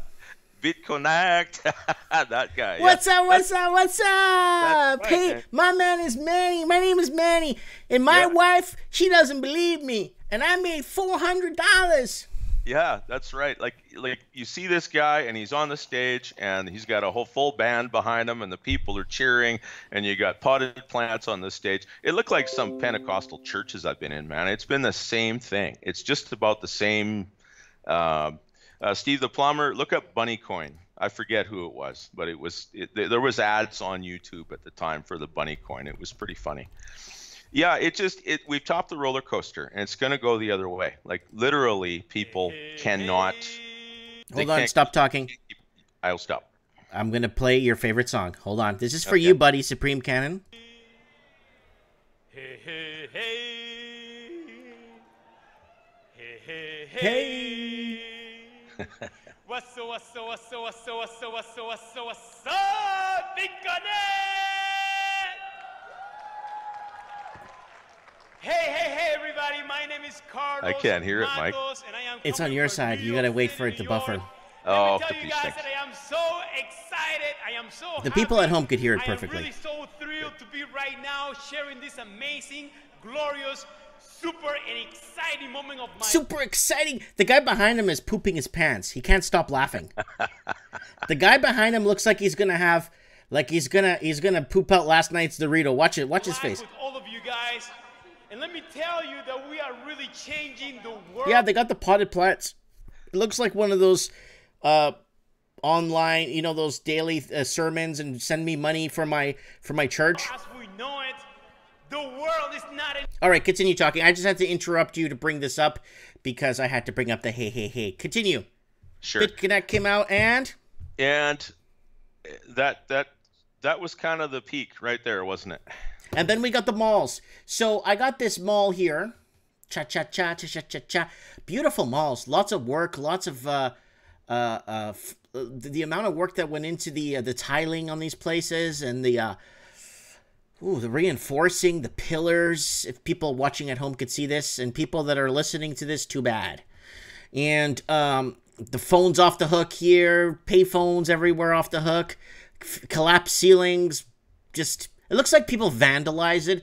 I'm pretty sure if they locked this down tight, I think they'd have a hard time getting into it, but it'd be an excellent place to film a movie, I could tell you that right now. It'd be a real apocalyptic movie set, wouldn't it? I think, I look at these places, Mike, and they remind me of those cities they dig up out of the, Central American jungle once in a while. Like it just looks like people were bustling around, hustling, doing their thing, and then one day everybody just left. I'm wondering if they had credit back in the Mayan days. Okay, a lot of people ask this same question. Let me ask you this, and maybe you might know the answer. I think I know the answer. Why do people leave these massive metropolises or these massive cities that just get covered by brush and disappear? Do you know why?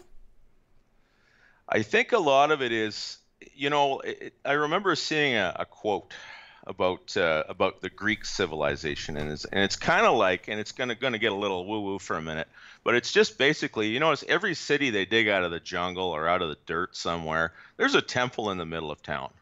There's some central organizing principle around it. We've tried to turn malls into our churches and our temples, basically temples of consumption, but that's not sustainable. And it's not that people don't have the will to continue, because there seems to be no limit to the hunger for consumption. The problem is when everything's run on credit, eventually everybody runs out of, they can't play anymore. They run out of monopoly money. They can't play anymore. So either they start literally sending them checks in the mail or dropping cash from helicopters. If they bail the banks out this time, it isn't going to help anybody, because they still want to loan the money, and there won't be anybody who will be able to. Mm-hmm. Yeah, that's the problem. That's where we're headed right now. Yeah. And okay, let me tell you what I think why a lot of these cities end up becoming abandoned, in my opinion. Okay. Water. Yes, water and food. Lack of water, I think, is what drives people out. I think water is a huge driving force, because they found this massive abandoned underground city in Turkey. And I think one of the reasons why it became abandoned was because of just a massive lack of water, Yeah, there was a city in Peru like that too, like from Mayan times or Inca times. And what had happened is the course of the river, there was a flood or something, and the river changed course. And of course, they grew everything on terraces there, and a whole bunch of the terraces got bypassed by the river. So they tried to divert some of the water, but they wound up having less and less agricultural land. And of course, cities, again, you want growth, you want development, you want all these great things, but you're running out of water. You're running out of places that you can grow food. I mean, we've got the Great Plains, we've got the prairies, we've got all these places that we can grow food, but the means to pay for it. Yeah, but 200 years, 300 years ago, we had no idea where these places were geographically, so you had to kind of work with what was around you or migrate. Yeah, it was local, and people tend to band together. I mean, that's why you have cities. You've got this division of labor. You've got all these different specializations that civilization makes possible. And so everybody kind of wants to live in the same place. That's why you have people, like I said, they'll live in a city, they'll born, they grow up, they get married, they have kids, they die there within a 20-block radius, and they literally don't know any different. Yes. They just don't get it. So when they finally can't support that anymore, then they've got no choice. They've got to leave. Well, once you leave that critical mass of, shoppers, consumers for your product, then, it just shuts down. People stop believing in it, and they go relocate. They go melt into the jungle. Yes. Yeah. All right, Supreme Canon, my main man who has met me in person. Yes, who knows I am, he could see my delusionalness. It's enjoyable, Mike. Keep doing it.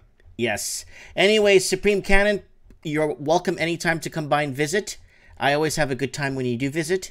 And next time, bring me I'm just joking. And next time, let me know when you're coming next time. I'll pick up some coffee for us. Perfect. Or worst case scenario, I'll let you know, and I'll grab something at Timmy's on the way. Okay, thank you so much, Perfect. Supreme Canon. God bless, and enjoy your weekend. It's going to be really nice here. Thanks, pal. Yeah, weather's beautiful. I'm looking forward to tomorrow. God Okay, bless brother. everyone. Thanks. Thank you. Bye. So that's our man, Supreme Canon, on the phone. We got Alan Robshaw, who wants to come on the show, who lives in Windsor and wants to talk about what's happening in Windsor. So let's get Alan on the show.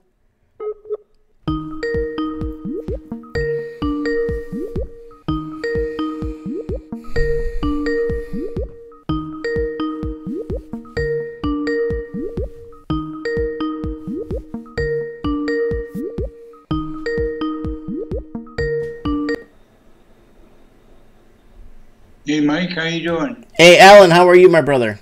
Hey, good. Hey, we'll do it this way. Oh, good. Stick Good. my camera on. You don't have to So turn you your can camera see on. I me, got I'm you on human. speaker. I got you on speaker. We'll keep you Okay. on undercover here. You know what I'm saying? Yeah, I gotta turn the audio down here just in case feedback. Yeah, no, I got my audio turned down here, bud. I got it down. Okay, okay. Yeah. You don't have So, to. hey. I just want you to be able to hear me. Yeah, well, you got that. Now, I have something, I don't know Skype that well. Can I share my screen? I don't know. I've never had that before. Okay. Send me a link. What is it? Well, actually, what it is something on the local TV, right, where it actually turns around and shows you that Canadian sales of 2018. This is from FCA, Chrysler's. So the Pacifica sales in December of 2017 was 638. In December of 2018, it was 205. You talking about Canadian Pacific Railway? No, the Pacifica, which is the Chrysler vehicle that we're talking about. Oh. So sales in 2017, December, was 638. In 2018, December, it's 205. I got it right here. You got it? Yeah. So you okay? So you understand what I'm trying to say on this in the regards of really what's going on. Oh, we're really behind. Oh, Okay. we are so behind. Okay, so Exactly. 2016, you had a great year of 62,366 sales. 2017, you had 118,274 sales. 2018, at the peak of the bubble, 2017-18 peak of the bubble, 118,322. And now we're second month in, we're only at 14,000 sales. Yes. And if we continue on this path, we will be less than 30,000 sales, no, 46,000 sales for the year. Yeah. Okay. So they're producing 1,500 vehicles a day. Okay. 5 days a week. So if you're an organization, wouldn't you cut that third shift? Oh, definitely. Okay. You have to cut the third shift, and because everything starts to become waste. Did you hear my show the other day when I was Yes. discussing about the graveyards of cars, Yes. new And vehicles? I know about them. They're the size of Rhode Island. Yes, I know. And not only that, but in our lots in here for the past 2 years have been filling up like no tomorrow. You go by any auto lot today, especially any of them, Ford's, Chrysler's, GM, the parking lots, they're shipping them to the sales point. They're just over shipping them just to get them off their property to hold them, right? I mean, you can go to them big lots you're talking about and still buy brand new 2016s, 2017s. Oh, no, sir. 2011s, 2012s, BMW still sitting there brand new. Oh, I know. And so there's a problem. The problem is, like you keep telling us, we don't have enough money. I've been saying that for 4 years. Yep.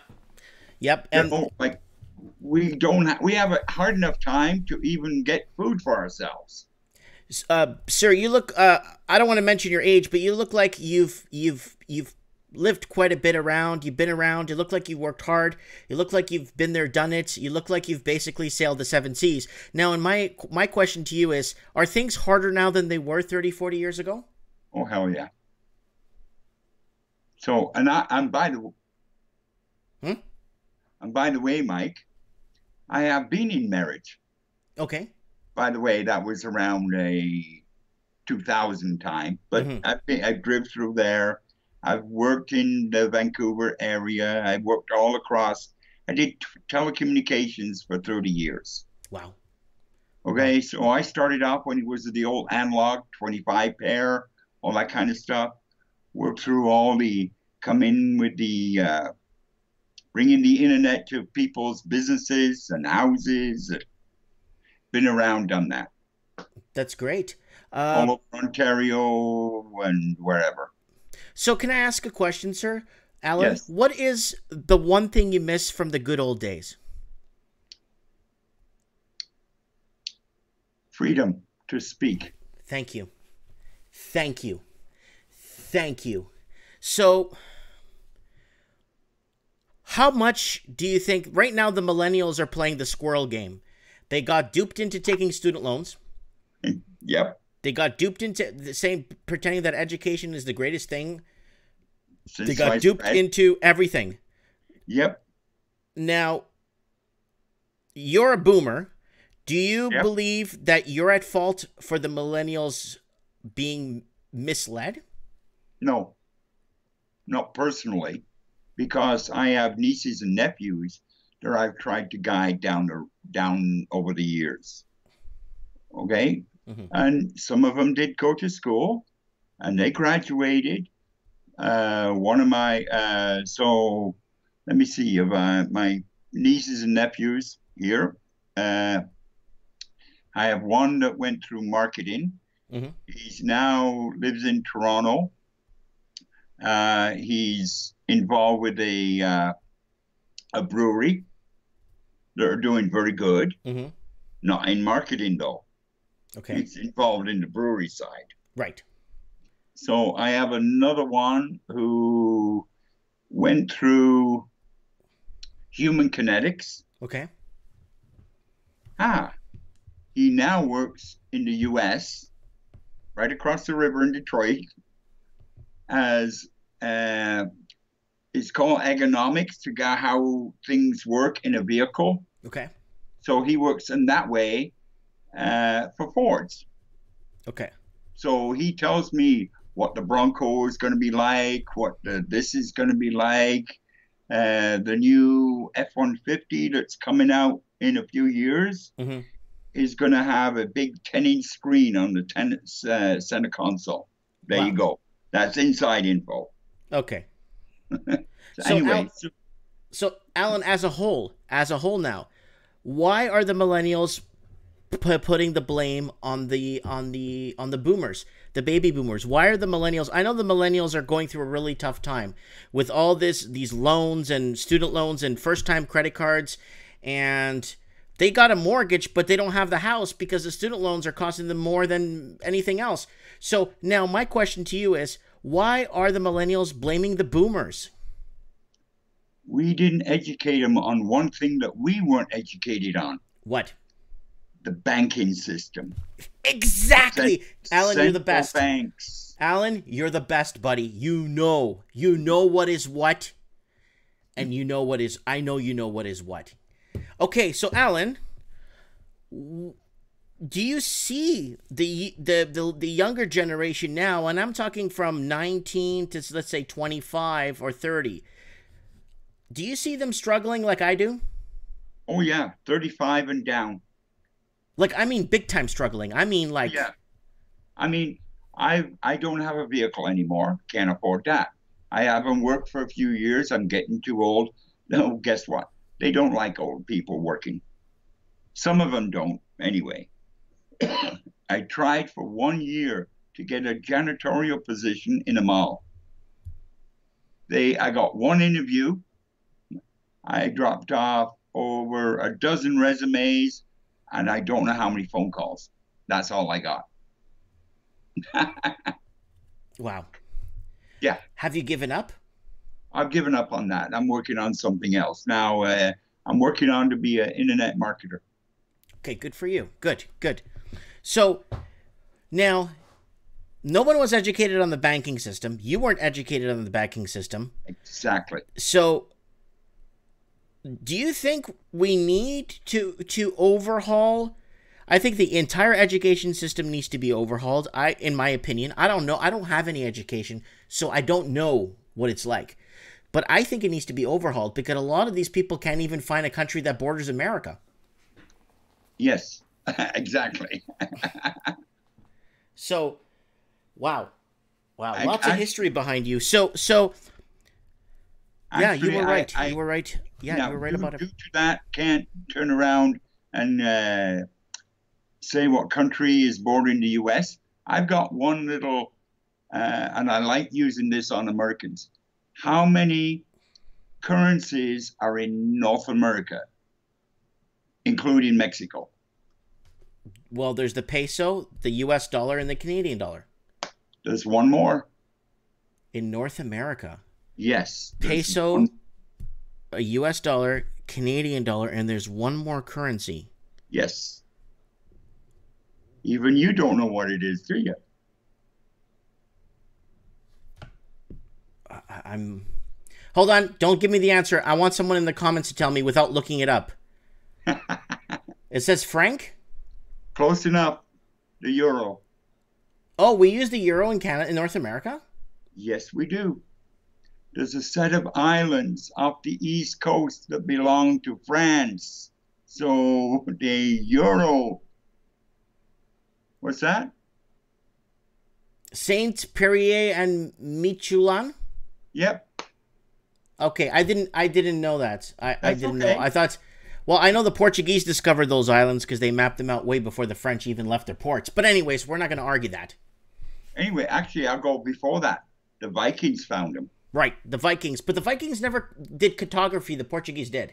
Yes.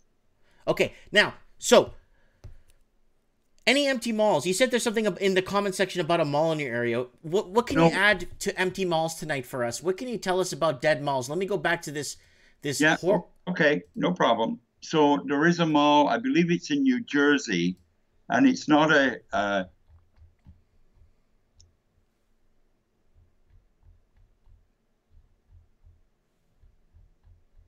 I'm putting up some images here of dead malls. Yeah. Look at this infrastructure, the columns, the reinforcement, the tile work, all gone. Yep. Gone.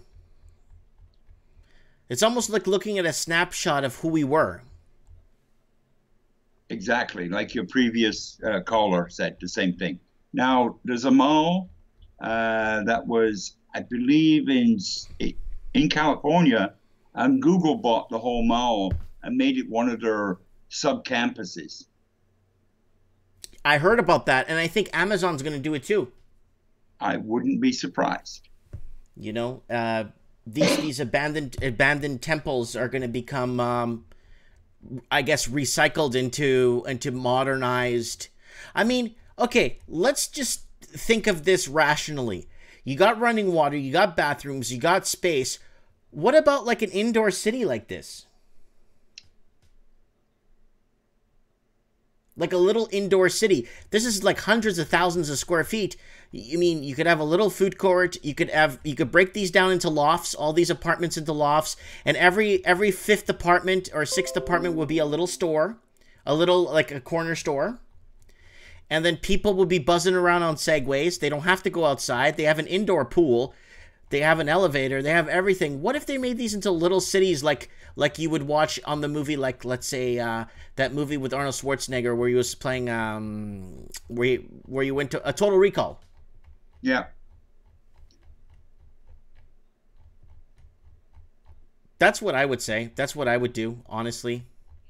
Well, you could also turn around and think about movie studios, but affordable housing, like what you're talking about, having little shops in there where somebody comes in, rents that area to provide whatever it is there. But you can also divide it onto for affordable housing, because the infrastructure is there. You got water, you got power, you got everything there. I've seen that, and you got a little food court. You know, you could create jobs in there, and then like the ups, like see, like this mall here, the whole upstairs here, where the offices used to be on the second and third floor of this mall, could be all like lofts and condos and apartments, and then downstairs could be recreational stuff to do.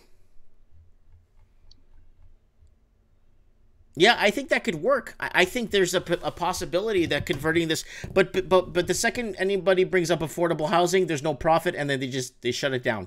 Yeah, I know. They do it all the time. They shut it down, and they shut people down. There's a guy just before I went onto yours.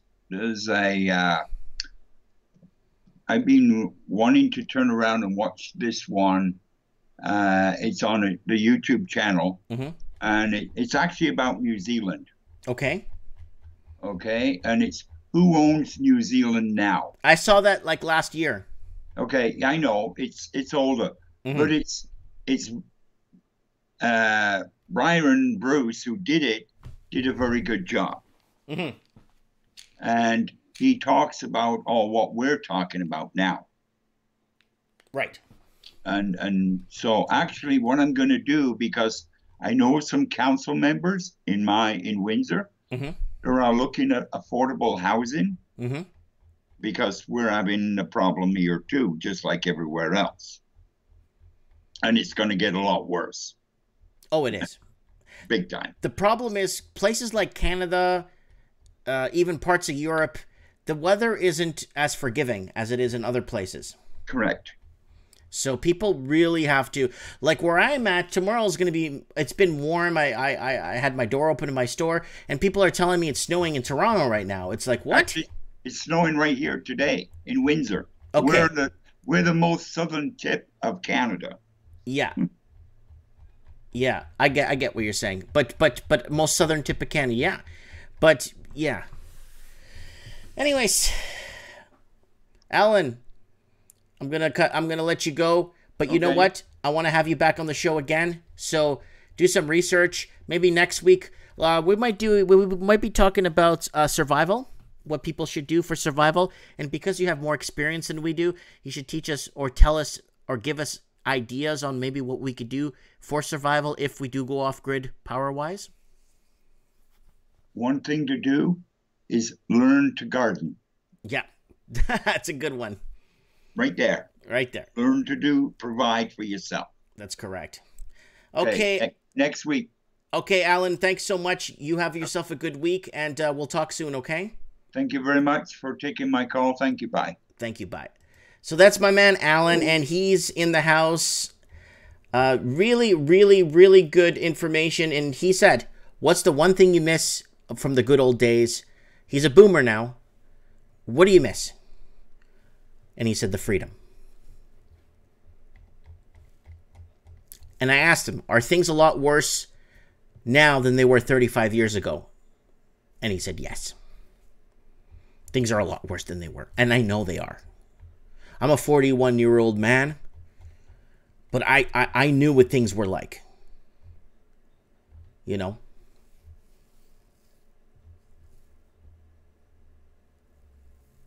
So we got people going on the comments.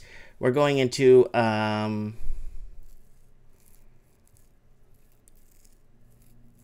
hold on. Charlie saying big business has housing internet lines spying on devices in homes. Oh yeah, Alex Jones debunked this like 20 years ago, and they called them a nut job until they started finding in the cable boxes hidden cameras and microwaves and stuff and TVs and stuff, and they've been spying on us.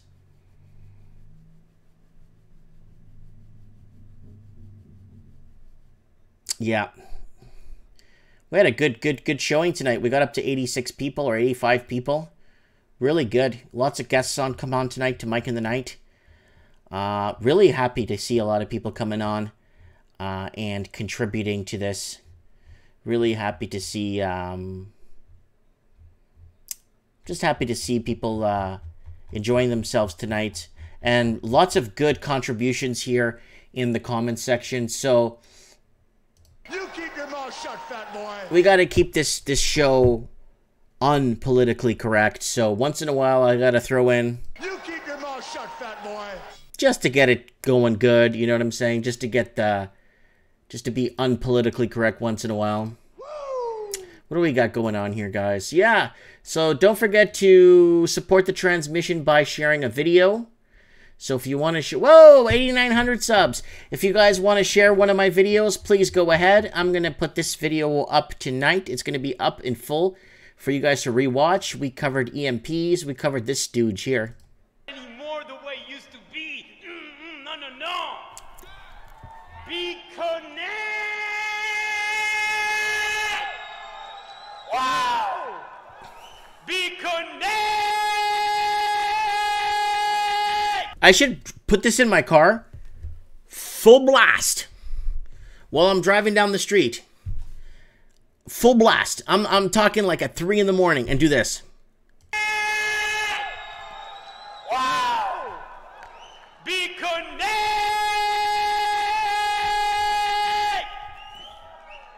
I should do that driving. I'm not kidding. Driving down the street at 3 in the morning. Mike, did you hear about that Mike NDP leader Judgment Singh said he wants 75% capital gains tax? Oh my God, we got to do that on Mike of the Night, because I've been talking about for the longest time on my little videos that I make and on these long videos that I make. I've been talking for the longest time is how are they going to fund? How are they going to fund their cities? How are they going to fund this stuff? How are they going to fund your police, your hospitals? How are they going to fund anything?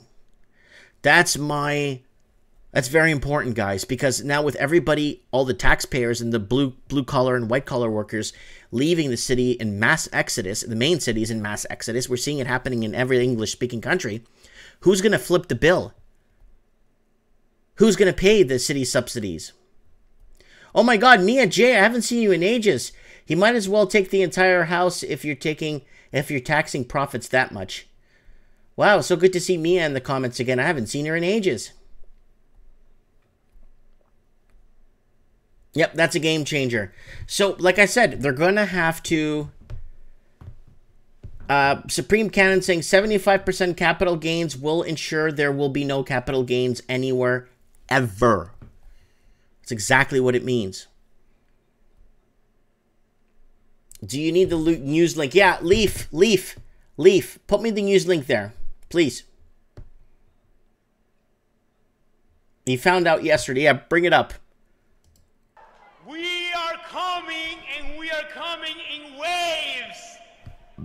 We are starting, and we are going to actually go all over the world. We are belting the entire world. Let me tell you guys that I started 137 days ago. He made $400.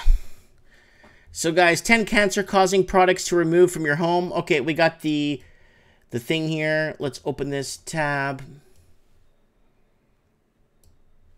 NDP proposes expanding capital gains tax.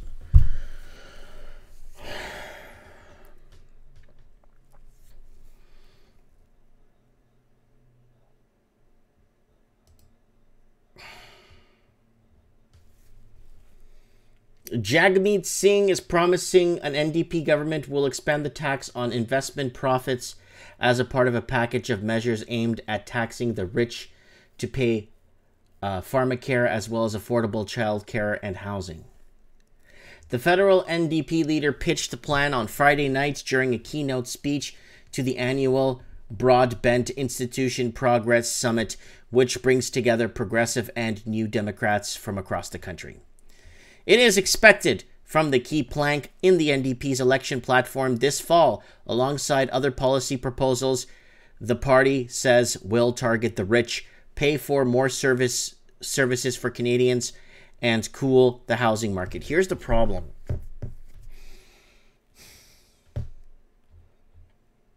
But this is across the board capital gains, right?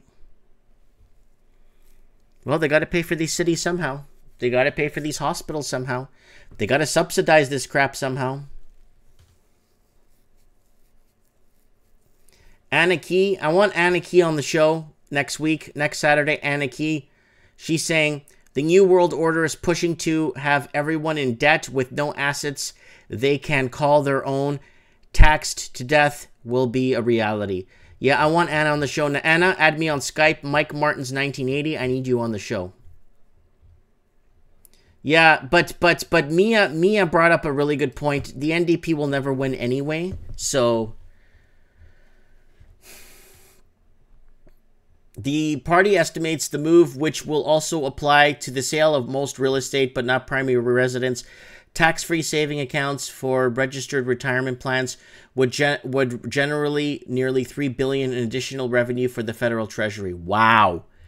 When you go to work, you're taxed on almost all of your income, Singh said. It doesn't make sense that someone making their money from investments is taxed only half.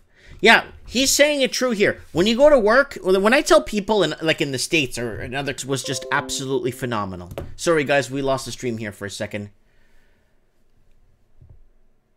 I am glad I got that news, and oh, I see, took out Mike.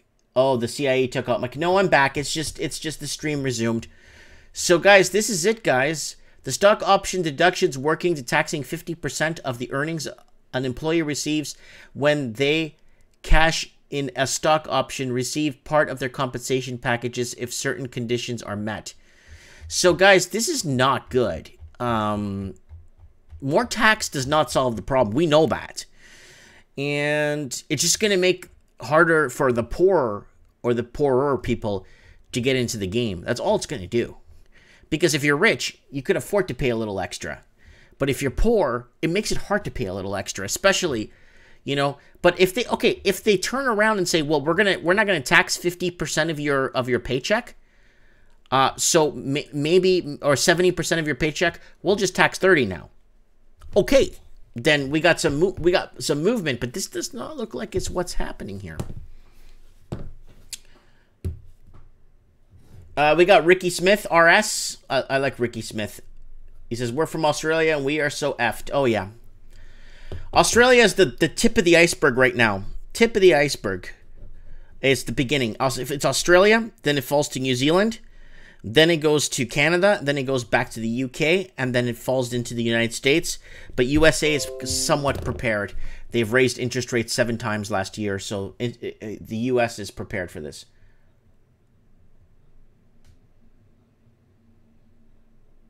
Daniel saying, my son is 30, he doesn't understand when I gripe about nanny government, nor when I speak of freedom.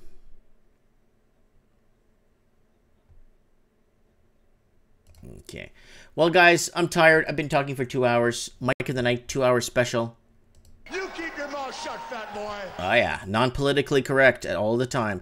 We just want to... Hey, we're not here to offend people. We're just here to talk and talking we're doing.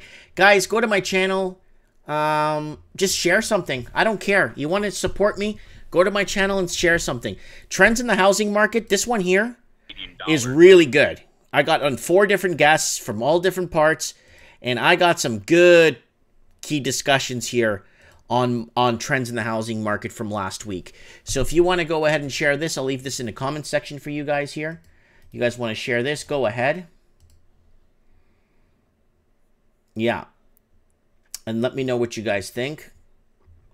And good night, everybody. Thanks for watching.